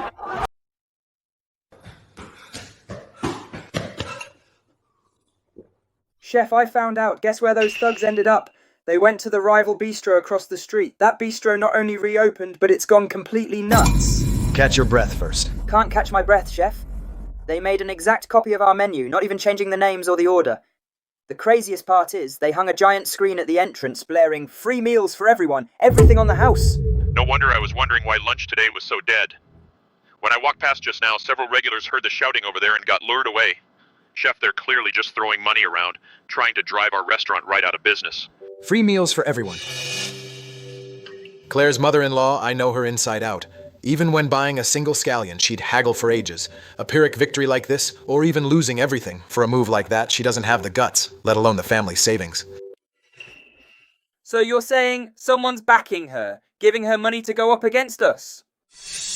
No matter what dirty trick she pulls, or whoever her powerful backer is, it's none of our business. Spread the word. No matter how much of a racket they make, the Grand Pavilion will never cut prices nor run any flashy promotions. But Chef, at this rate, we'll be out of customers. The ones who leave are just chasing the novelty. The ones who stay know real flavor. If they want to burn money, let them burn it all. We'll do just one thing. Guard the stove. Make every dish the best it can be. Henry, go check today's fish. If there's any hint of staleness, send it back.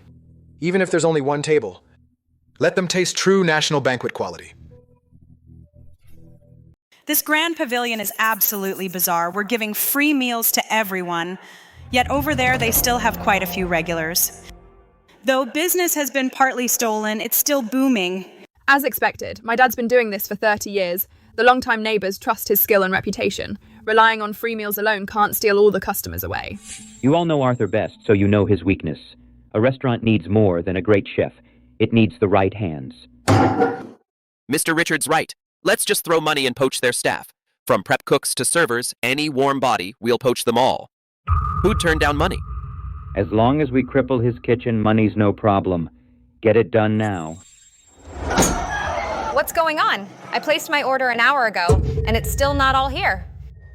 Hey, this braised pork isn't what I ordered. You brought the wrong dish. What the heck is going on? Why is the kitchen short-staffed? Where is everyone? Henry, over the last few days, 3 prep cooks and 5 servers have quit. Just now, 2 more said they had family issues and just didn't show up. They all jumped ship to the rival bistro across the street. How is that possible? The pay and benefits I offer are already the absolute peak. The rival bistro across the street is offering triple the pay, plus 4 days on, 3 days off. We're all just working for a living. They've already checked out. When's this gonna end? This stir fry, I've asked for it 3 times. Am I here to eat or to become immortal? I'm starving. Forget it. What lousy service. Never seen a place this bad. I won't come back even if you beg me. Let's go. I'm really sorry, everyone. Today the kitchen had an emergency. We'll get all your meals out right away. We'll give everyone 20% off. Please bear with us a little longer.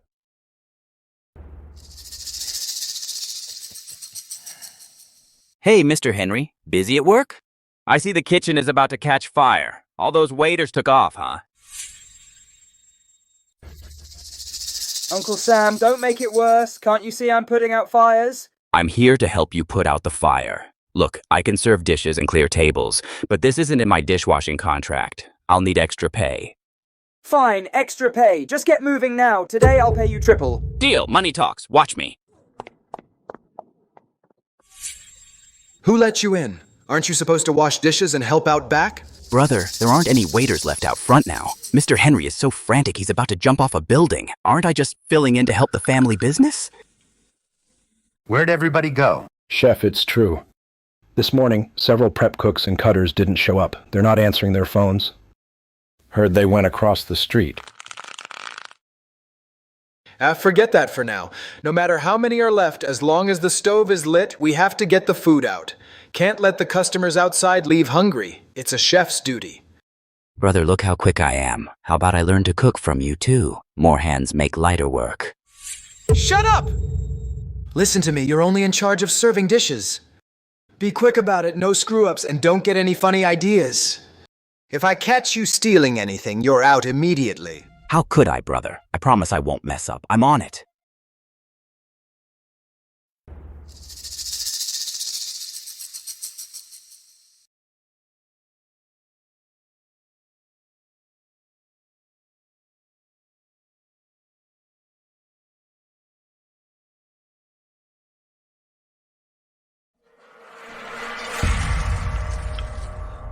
Chef, that bistro across the street has gone completely crazy.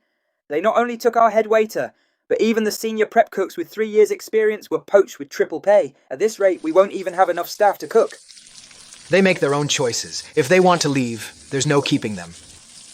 If we're short-handed, hire more. There are plenty of people who want to learn real skills. Money can buy labor, but not people's hearts. But chef, our current dishes have a solid reputation. But across the street they're giving free meals and now they've copied our decor. Customers say we're not worth it. This cost-effectiveness hurdle, how do we overcome it?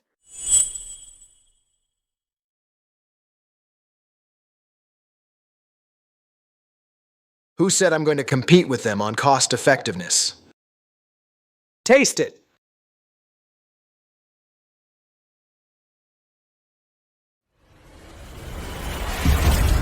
This texture.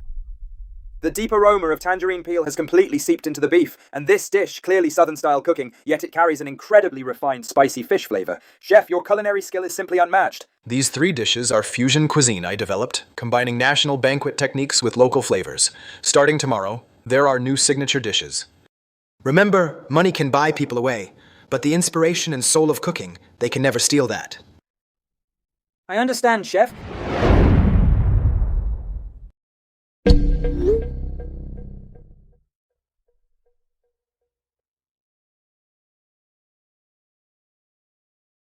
Arthur, you've worked hard. This noon I was running around everywhere, and if not for me, the dining area would have been total chaos. Work's done. Done. Arthur, I may not have merit, but I've worked hard. So how about my bonus? From now on, as long as you work honestly. I'll raise your salary by $1,000. Thanks, Arthur, thanks. I'll work hard. I won't let you down. Mr. Richard, look, Arthur really did keep a backup plan. He just came up with 3 new signature dishes. I even got the exact ingredient ratios. Fusion cuisine. Arthur, you're still so arrogant. This technique is ingenious, but in my eyes, it's just a few formulas. Boss Richard, can you make them? Within 3 days, I'll have these 3 dishes on our menu, and I'll streamline them for high-volume production. What about the price? The price? Half of what the Grand Pavilion charges. I'll make Arthur realize that the art he so carefully crafted is, in my hands, nothing but a cheap bargaining chip to bring him down. Great. That's perfect. Once we undercut the price, who'll still eat at his shabby restaurant? I'm sure soon the Grand Pavilion won't be able to hold on. Loyal patrons and neighbours, come check it out. This is our head chef who locked himself away for days and painstakingly developed these 3 new fusion dishes. Slow braised beef short ribs with tangerine peel. This flavour is one of a kind in the whole city. It'll absolutely blow you away. Manager Henry, your info is way out of date, and you call that one of a kind? What do you mean by that? But my chef only just finalised it last night. Stop bragging. The rival bistro across the street. Yesterday afternoon. They already put these dishes on the menu. Now that's what I call fusion. The short ribs taste exactly like what you described, and they're half the price of yours. How is that possible? That's the chef's inspiration and hard work. How could they possibly get it? See for yourself, high-res pictures. Even the plating is exactly the same as yours. Listen, Manager Henry, is your place now behind the times? You can't just play the nostalgia card. The cost effectiveness is too low. Chef! Chef, get out here! Chef Arthur, look! I haven't quite perfected these dishes yet. Even the ingredient ratios are still being tweaked, and yet the rival across the street already has them on the menu. They always beat us to it. There's definitely something fishy going on. Don't worry, those are just appetizers. Even if they copied them, it's no big deal. Whoa, Chef Arthur, sounds like you've got something big up your sleeve. Folks, to be honest, I've got one more dish, a true grand finale dish. Golden Fortune, stuffed duck. This dish is very intricate. I was planning to save it for next month's celebration. Since everyone's so excited, I'll start testing it tonight and roll it out tomorrow morning. I guarantee you'll all be impressed.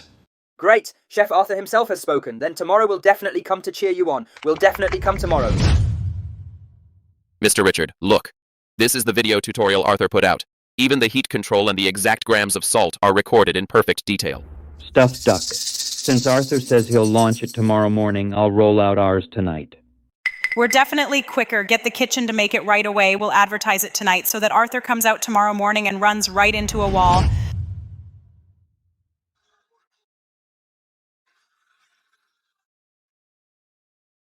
A national banquet dish this cheap, we'd better be quick. It tastes bitter and it has a fishy stench. Ow, my stomach hurts. Ugh. What is this? It tastes bitter, and it has a fishy stench. This duck wasn't cleaned properly, or it's spoiled. The meat's raw, right? It's full of blood. Are you trying to kill us? How dare you sell garbage like this? Refund us and pay for our medical bills. Don't talk nonsense, but this is made according to the most authentic recipe. Mr. Richard, something's not right. That recipe in the video has all incompatible ingredients. The longer it cooks, the more bitter it gets. This dish is completely inedible. Chef, you're incredible. You called it exactly. That bistro across the street launched their stuffed duck and it completely flopped. Now, outside the door, dozens of people have gathered, vomiting and cursing, and even ambulances have arrived. I hear those diners are gathering to make trouble, demanding answers, and the police are almost here. No surprise there. Chef, I've been wondering about the steps in that video. You made them look so real, so how come when they made it, it turned out to be poison? Since we know there's a mole in the restaurant, how could I possibly give out the real recipe? I deliberately altered the order of a few key seasonings and added a few incompatible herbs. If the heat's not right, it's undercooked, and when it's right, it's bitter. No wonder they're throwing up. Experience wins again. This move flipped the script. Beautifully played. But chef, are we just going to let this mole run loose in the kitchen? The kitchen is my turf. Flushing out this rat is no big deal. But right now, I want to know who's really behind. Claire's mother-in-law, the one scheming all this, the real boss, someone who can see through my fusion cuisine logic at a glance, is no ordinary person. Chef, leave this to me. Today I'm going to find out what that coward is really up to. Be careful. Don't tip them off. Mr. Richard, everything outside is in chaos now. Those dishes made several people sick. Arthur must have deliberately set us up. What do we do now? What are you panicking for? You're falling apart over a little thing. If Arthur wants to play dirty, he's still too green. Since he wants to play, then I'll raise the stakes. What do you mean? Since the Grand Pavilion's reputation isn't ruined yet, we'll help him add fuel to the fire, so he never recovers. Chef, I found out. The person behind it is Richard.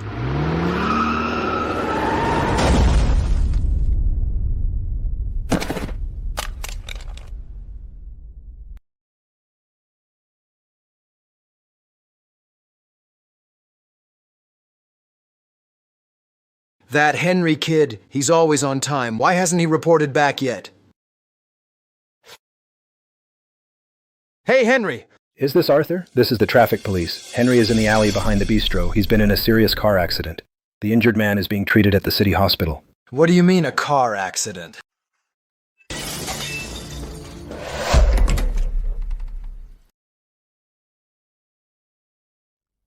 Chef, you're here.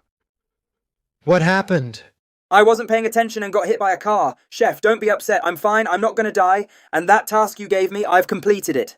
Forget about the task. Chef Arthur, look at the video. I got a shot of the guy meeting with Julian. So it was Richard after all. He can't beat me in the kitchen, so he starts playing these dirty tricks, poaching my staff, stealing my recipes. Chef, you know him. Know him? That's an understatement. We go way back. Decades to be exact. But we've never gotten along. This can't go on. This cycle of revenge has to stop. I think it's time to settle this once and for all. Focus on your recovery. As for everything else, I'll handle it.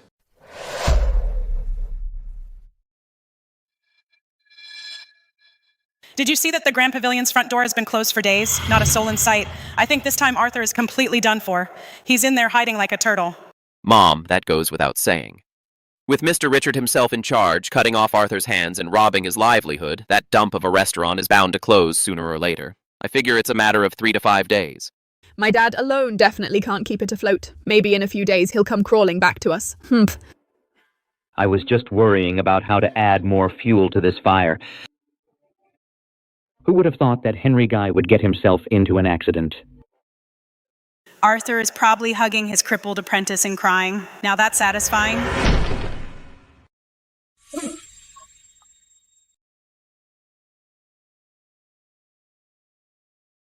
Arthur, back when I left, didn't you publicly swear that you'd never again set foot in this place? How come just a few days later you've already gone back on your word and come eagerly crawling back? What else could he do? Don't you see the Grand Pavilion is closed down for good? Looks like he's at a dead end, can't hack it anymore, and wants to come back and beg us to take him in. Shut up, Richard. Long time no see. After all these years, you're still the same, and you'll do anything to get what you want. Arthur, why are you putting on this accusatory act? Your precious apprentice got hit because he wasn't looking where he was going. That had nothing to do with us. Arthur, you can eat whatever you want, but you can't say whatever you want. I'm a law-abiding businessman. Everything I've done is just business competition.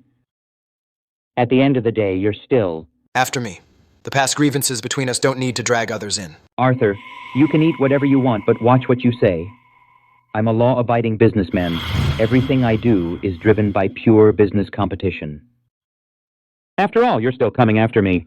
The past grievances between us don't need to drag others in. Claire, after all that's happened, how involved were you? Was it your idea? Dad, I'm your own daughter. All for an apprentice? You're questioning your own daughter? Is that fair?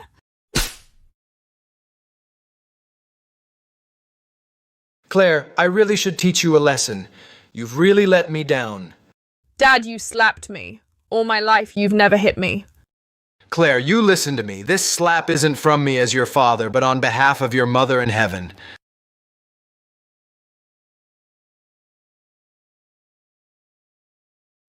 Rather than wasting your breath here on all this family drama, I suggest you spend more time at the hospital with that precious apprentice of yours. Heard he got banged up pretty bad. Those legs of his, if they end up crippled, can he still stand at the stove and wield a spatula? A chef reduced to a cripple being alive or dead, what's the difference?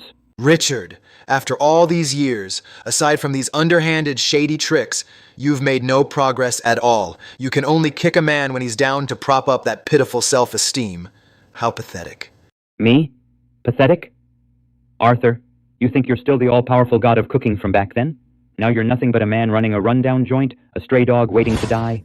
Since you think I haven't improved, then let's face off in front of the whole nation and see who's better. This is the top variety show God of Cooking Showdown's live challenge letter.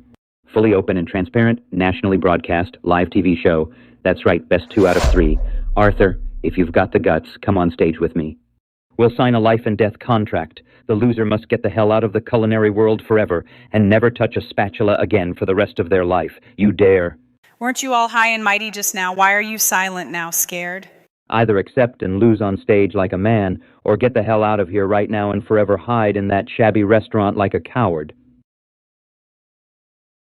I accept. Breaking news, 2 superstar chefs in our city will soon face off in the Culinary King competition, the ultimate 3-round showdown. Chef, that's what the news says. Is it true? Did you really agree with that lunatic Richard to sign a life and death contract? It's true, Chef. Richard has been offering free meals and poaching stuff, and he's clearly prepared. After all these years with me, do you still think I'd lose? Chef, I firmly believe you won't lose. In cooking, 10 Richards wouldn't be a match for you. But the rules for this God of Cooking tournament have changed.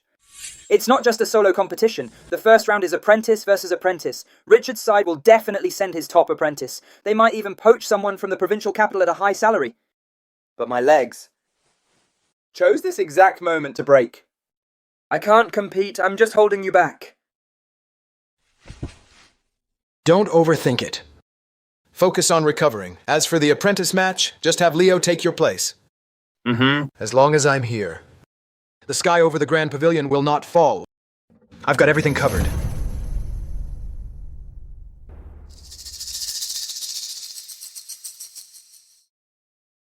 Why isn't Leo answering his phone?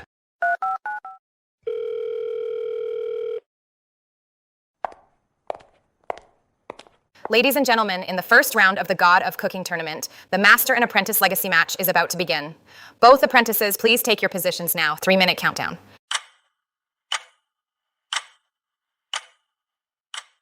Humph, Arthur. Your star pupil Henry is still in the hospital lying there. Without an apprentice to compete, I'd like to see how you are going to compete in this first round. If you now kneel down and beg me, maybe after I win, I'll still leave you something to eat. Time's not up yet. Why are you in such a hurry? Last 60 seconds. Apprentice of the Grand Pavilion, if you don't show up now, you will be considered to have forfeited.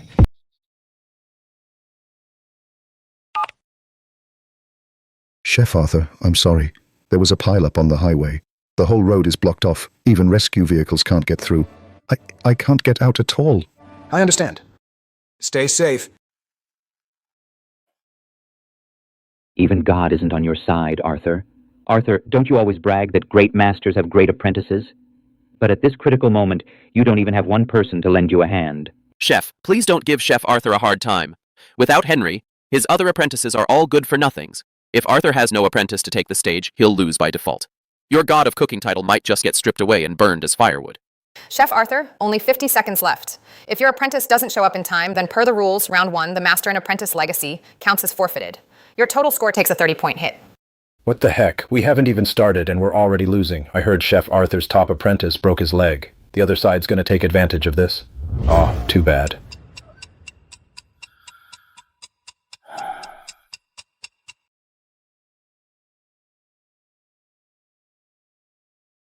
Who says the Grand Pavilion's got nobody? Henry. Chef, I owe you my life. This hand can still grip a knife. If you want my master's title, you'll have to go through me. Henry, what do you think you're doing? The doctor said you need at least 3 months of bed rest. Who said you could leave the hospital? Get back there right now. Chef, at a time like this, how could I possibly go back? Leo is stuck in traffic. If I hadn't come, the Grand Pavilion would have lost by default today. I can't just stand by and watch the reputation you've built over a lifetime be ruined by Richard, that despicable scumbag. Good kid. Judge, I object. This is against the rules. The God of Cooking tournament is a sacred stage. He can barely stand. How can he compete? This is bringing down the standard of the competition. Humph. Scared, huh? Afraid that with your healthy body, you'll end up losing to me, a guy in a wheelchair? Cooking is about hands and brains, not legs. If you can't even beat a disabled person, I suggest you stop making a fool of yourself here. Just forfeit right now, admit defeat, and go home to babysit. You little brat. We'll see what you can do later. The rules don't specify that disabled people cannot compete. As long as they can independently complete the dish, it's valid. I now declare the first round of the Master and Apprentice Legacy match officially open.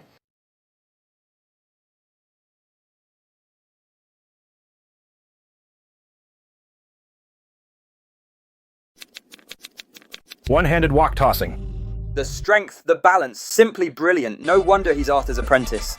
That unyielding spirit and skill are truly impressive. Time's up. Please stop, both of you.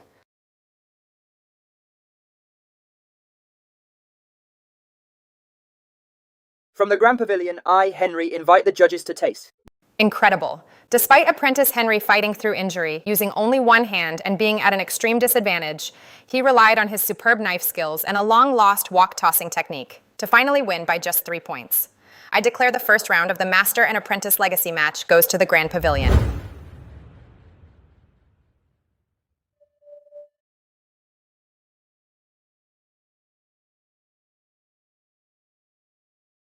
Chef!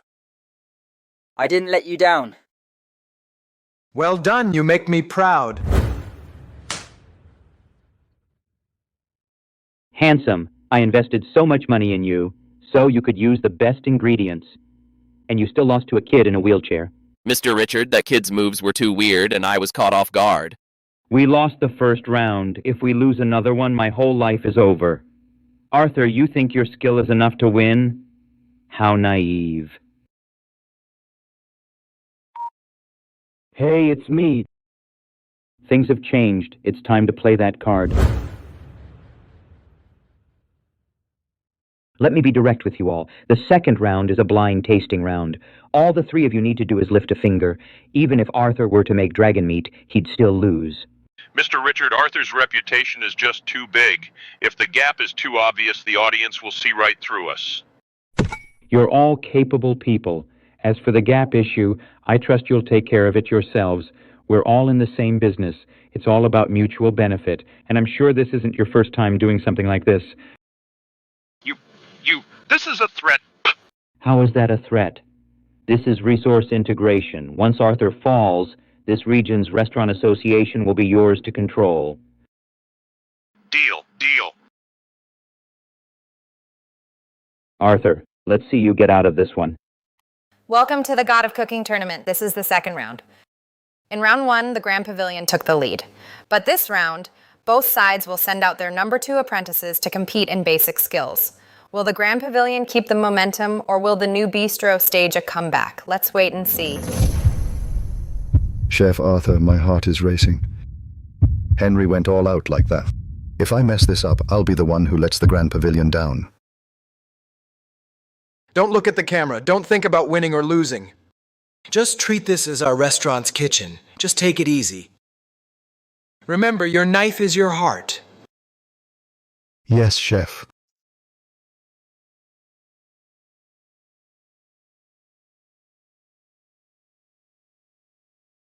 Dad, didn't you expect that I'd be your opponent this round? Claire. It seems these two contestants have quite a history. Enough talk. The second round, knife skills and heat control, begins now.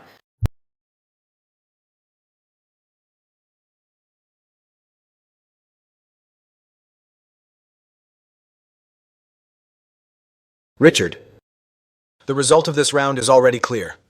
We've known each other for over 30 years, from when we were apprentices sharing a bunkhouse to now. No need to push this to a dead end. What? Is Chef Arthur trying to reminisce about the good old days with me? Before the results are announced, you'd better concede. As long as you back off, that loser leaves the culinary world life and death contract, I can pretend it never happened. Ha ha ha. Arthur, you're still so full of yourself, always thinking you've got it in the bag. You're gloating too early. In this world, what decides victory is never just the skill at the stove. What do you mean?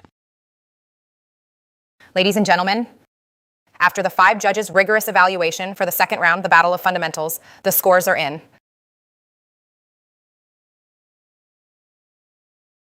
The winner of the second round is the new bistro's Claire. What? No way. No. How is this possible? My knife skills are clearly better than hers. Rigged. This is totally rigged. That tofu shredded like that gets a perfect score. How much did they pay you? Shameless. You hear that, senior apprentice? Those are the rules. I demand an appeal. I ask the judges to provide specific reasons. My apprentice is Wensi Tofu. Knife work as fine as hair, broth crystal clear. Exactly how did it lose to that plate over there, that crude, careless dish? Chef Arthur, watch your tone. We are professional judges. We assess overall competence. Your apprentice's dish has passable knife work, but the broth is overseasoned, masking the tofu's natural fragrance. That's letting the seasoning overwhelm the main ingredient. Exactly. And the heat control's off too. It's true the tofu shreds melt in your mouth, but they lack that springy texture. But Claire's dish, though her knife work is slightly inferior, wins on pure flair. It perfectly preserves the natural flavors of the ingredients. Flair, over-seasoned? You're lying through your teeth. I tasted this soup myself. Besides salt and spring water, not even a grain of MSG. So how is it over-seasoned? That's calling black-white. Arthur, if you can't take losing, just say so. Yelling and carrying on like that, who's the show for? You should know there's always someone better, and there's always something greater. Don't always treat your own way, that outdated stuff, as gospel. Dad, making a scene here will only undermine your dignity. These are the industry's top professional judges. Questioning the scores publicly is a direct challenge to the rules. According to the rules, this is a violation, and you can be disqualified on the spot. Rules? Professional? Claire, put your hand on your heart and ask yourself, how did you really win this round? Dad, you should be happy. The heart of my cooking comes from you. My winning shows I've truly inherited your craft. Doesn't this just prove that we're truly father and daughter?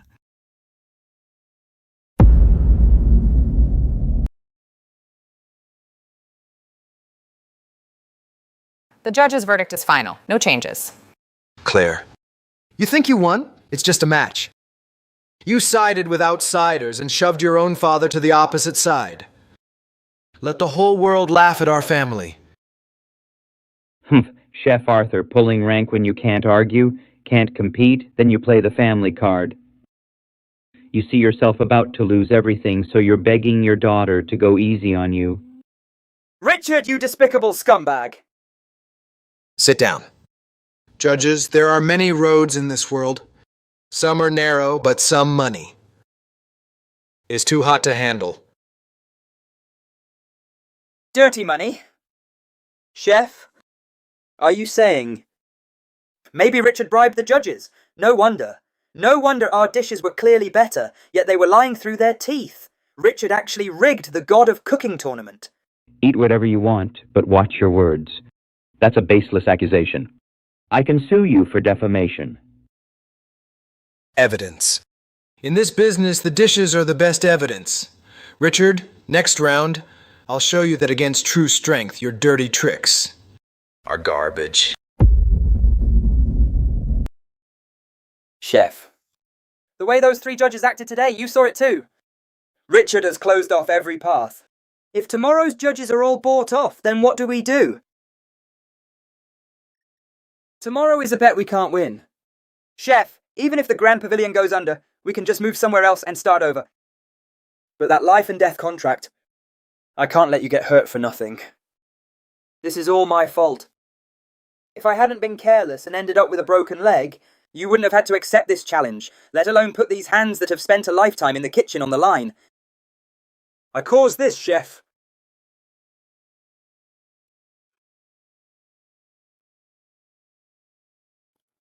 Henry, lift your head up.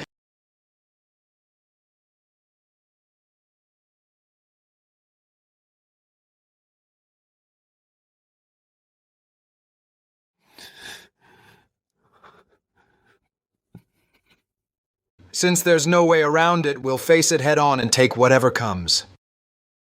Richard thinks he can buy people's loyalty, but he can't silence the world. Chef, are you saying you already have a plan? You've found a way to break the deadlock, haven't you? He wants my hands. But we'll see if he's got the stomach to swallow them.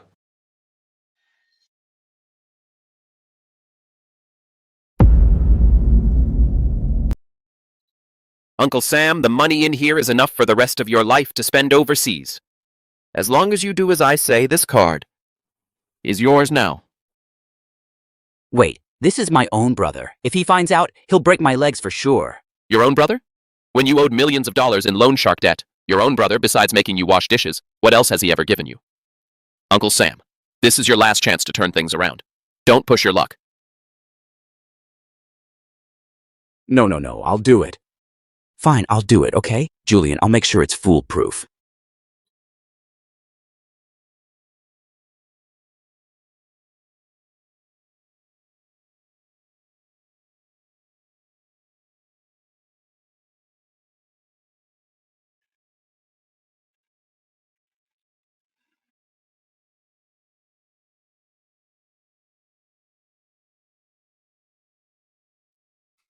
Arthur, you can't blame me for this. Every man for himself. These days, who can resist the temptation of money?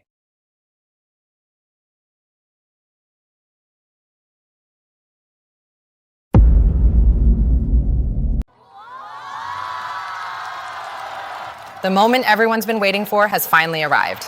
Welcome to the God of Cooking Tournament Global Finals. The two standing on this stage today are not just leading figures, but also once fellow apprentices from the same school. According to reliable sources, both sides have signed a life and death contract. In today's battle, the loser will not only lose their reputation, but also ruin their own hands and leave the culinary world forever. Richard, king of modern spicy cuisine, take down that old fossil. Chef Arthur's skills are truly unbeatable. The Grand Pavilion will win. To ensure this ultimate showdown remains absolutely fair, the production team has just decided to expand the original 5 judges to 7. The 2 new judges will have independent veto power. What's going on here? Those 5 old geezers, I already had them in the bag. Who are these 2 extra judges? Mr. Richard, I just got the news too. Half an hour ago. The production team suddenly got a new investor, throwing money around who shelled out $100 million in sponsorship. With only one condition. That they must add 2 judges. The director team, a bunch of money-grubbing fools, couldn't refuse at all. The new investor, throwing money at this critical moment, is clearly trying to mess with me. Next up, let's give a thunderous round of applause to welcome this tournament's honorary sponsor and also this final's special guest head judge, Mr. Lewis, as he enters the stage.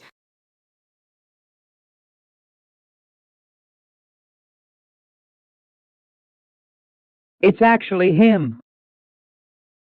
Richard, the real game has only just begun.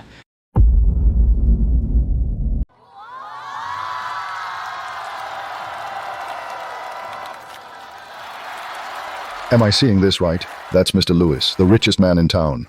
He's got businesses all over the country. He usually doesn't even show up for financial interviews. Yet today he actually showed up to judge a cooking contest. You don't get it, do you? There's been buzz in the industry. Chef Arthur is tight with Mr. Lewis. Mr. Lewis showing up this time is clearly aimed at Arthur. With this big shot holding the fort, who dare try anything funny?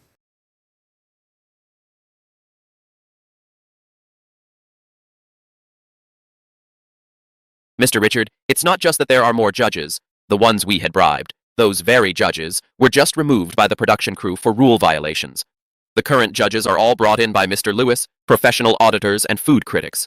Arthur, you're something else. You've been hiding it well. I thought you were some otherworldly saint. And yet you're just the same, getting the richest man to hold the fort. Richard, what are you getting at?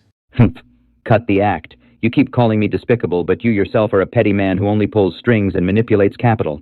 The competition hasn't even started, and you've already had the judges swapped for your own people. Where's the fairness in that? You're wrong. The previous judges were replaced because they were suspected of widespread bribery. Just moments ago, the disciplinary committee and police took them away. As for why they took bribes, and from whom, the reason behind it all, you know better than anyone.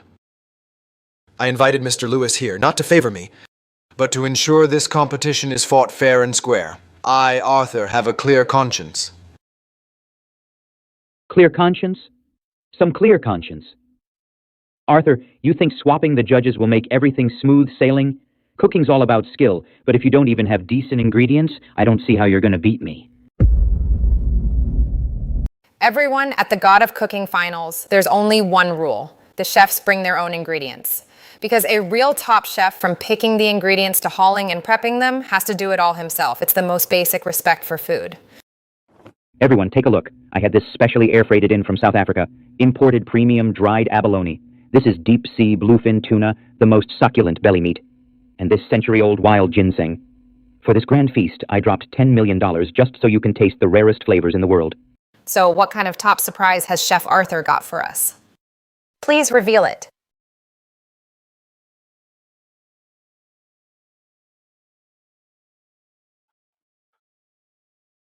How can this be? What's that smell? Did Arthur put the garbage in the cold storage?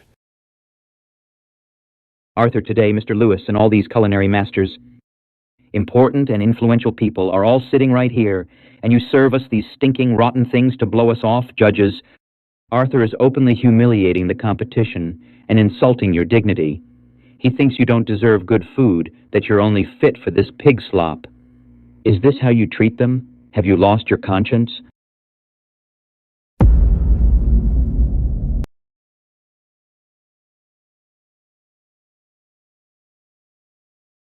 How could this happen? Impossible. This is absolutely impossible. Chef, but last night I definitely checked every ingredient myself. I watched every single piece go into the safe. Absolutely no problem. Who messed with them? Mom, isn't this a great show? It's all your son's doing. Arthur wants to make a comeback. In his dreams. That's my boy, really capable. That's how it should be. Let's see how Arthur stays so arrogant this time. His downfall comes today. I want to watch him like a stray dog get kicked out of the culinary world. Dad, these things are clearly not just spoiled. They're covered in mold. If someone eats them, something could go wrong. Even if you don't take this competition seriously, you can't risk the lives of the audience and the judges. You dare serve this rotten meat? I can't believe I used to think he was the god of cooking. What an unprofessional attitude. It's a disgrace to the industry. Judges, even the best chef can't cook without ingredients. He doesn't even have a single leaf fit for the pan. I suggest we immediately disqualify Arthur and kick him off this stage. Mr. Lewis, judges, according to the rules, if a contestant cannot provide acceptable ingredients, we have to rule against him.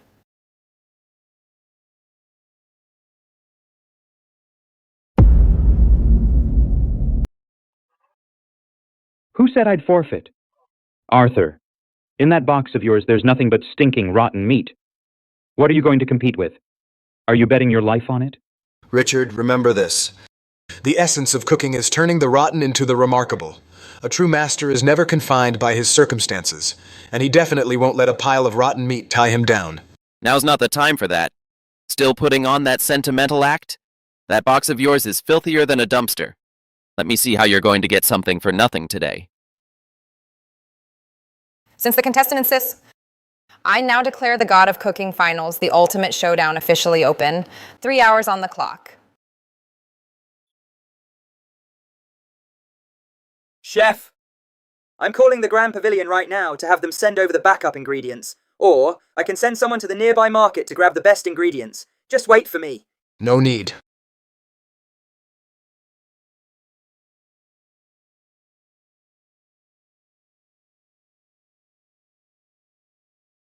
Chef! This is your backup plan? Henry, fire it up. Today we're making this. Am I seeing this right? Cabbage and tofu. He's going to use cabbage and tofu to go up against their exotic delicacies? Arthur's completely given up, hasn't he?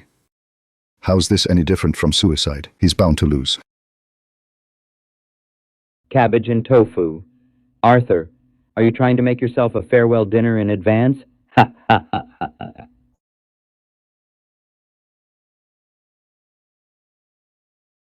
The greatest truths are the simplest.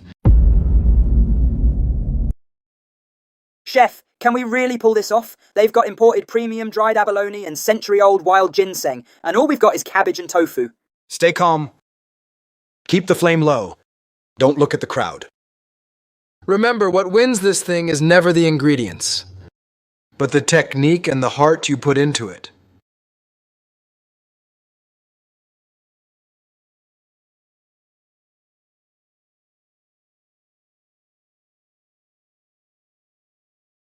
This rhythm is simply textbook.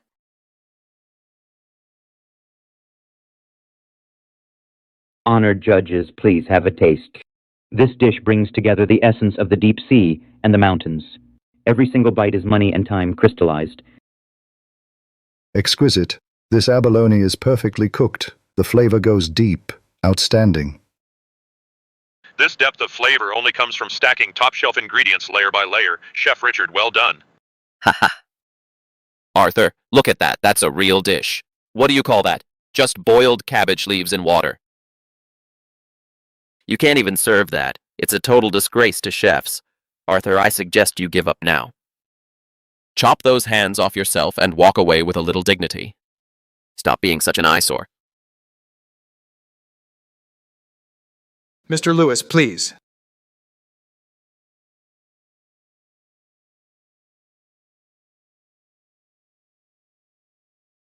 How is this possible?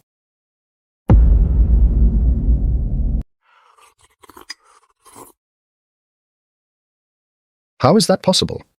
This soup looks like clear water, but it's incredibly rich with a deep meaty flavor. There's even a silky smoothness on the tongue. Chef Arthur, please tell us, how did you do it? With the simplest cabbage and tofu, you've completely surpassed the flavor of top-grade abalone. This is a miracle.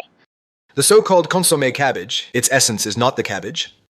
But that bowl of water, I used hen ham and pork ribs to simmer the broth for dozens of hours. Then I repeatedly used minced meat to absorb impurities, to get this clear-as-glass broth, which concentrates all flavors, the essence of the soup. From extreme complexity to extreme simplicity. That's the backbone of Chinese cuisine. Impossible. I don't believe it. This is definitely fake.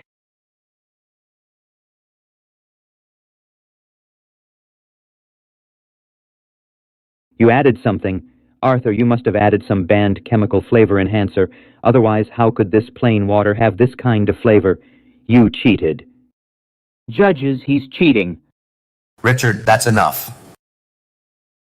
I have eaten exotic delicacies, too many to count. In this soup, whether there are artificial additives, my tongue knows better than yours. Chef Arthur's broth is pure and mellow. It's the taste of time. You're a sore loser. So you're trying to sling mud at others. Mr. Lewis, everyone knows you two have a deep friendship. Of course you'd stick up for him. This competition is unfair. How dare you! Richard, since you're still not convinced, then I'll make you lose fair and square. Host, pass this soup around to the audience. Good or bad, it's not for the judges to say, let the people's taste decide.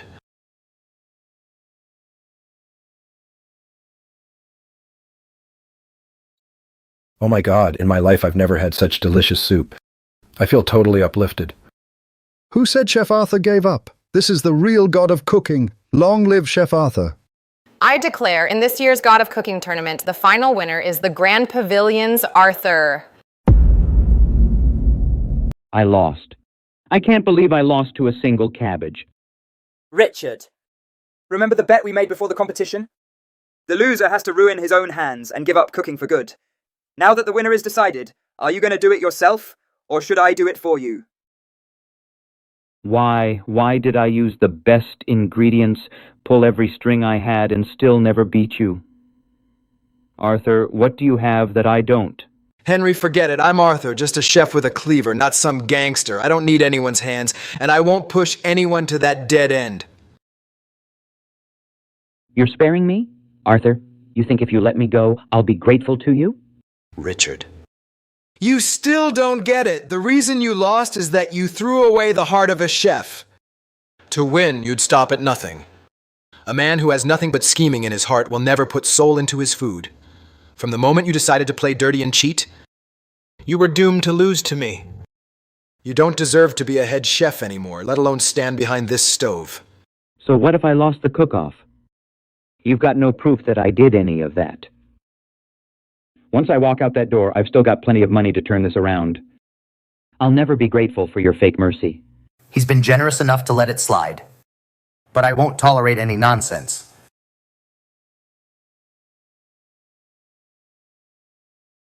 Stop him!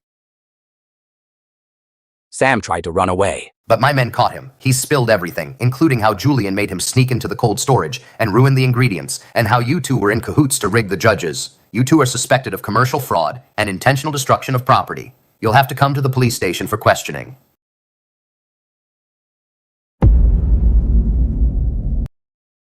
You can't take him away. Arthur, I'm begging you, let Julian go. We were wrong before. We were blinded by greed. From now on, we'll never dare to do it again. The law can't be bought, Mrs. Vance. You're begging the wrong person. Claire? Quick, say something. That's your husband. Quick, beg your father. He dotes on you. Just say the word. He's sure to soften. Get on your knees and beg him. Dad, Don't call me Dad. Claire, from the day you helped outsiders scheme against the Grand Pavilion, and from the day you, for fame and fortune, stopped at nothing, I have long since stopped treating you as my daughter. As for how to deal with them, that's up to the police and the law.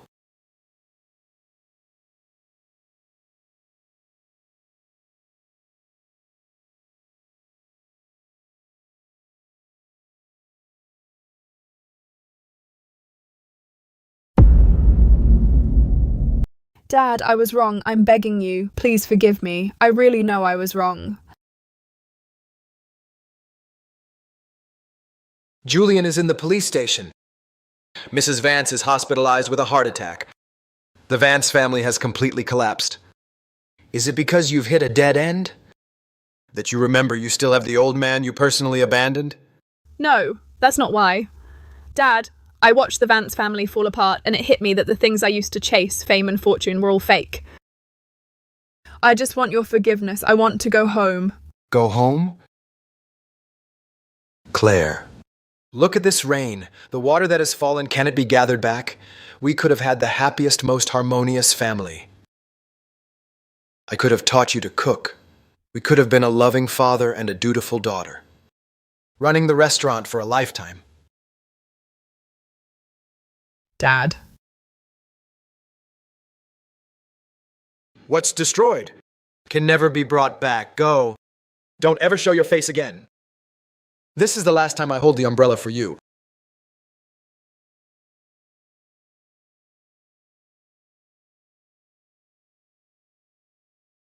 Dad. Everyone enjoy your meal. Today's cabbage and tofu soup was made by Chef Arthur.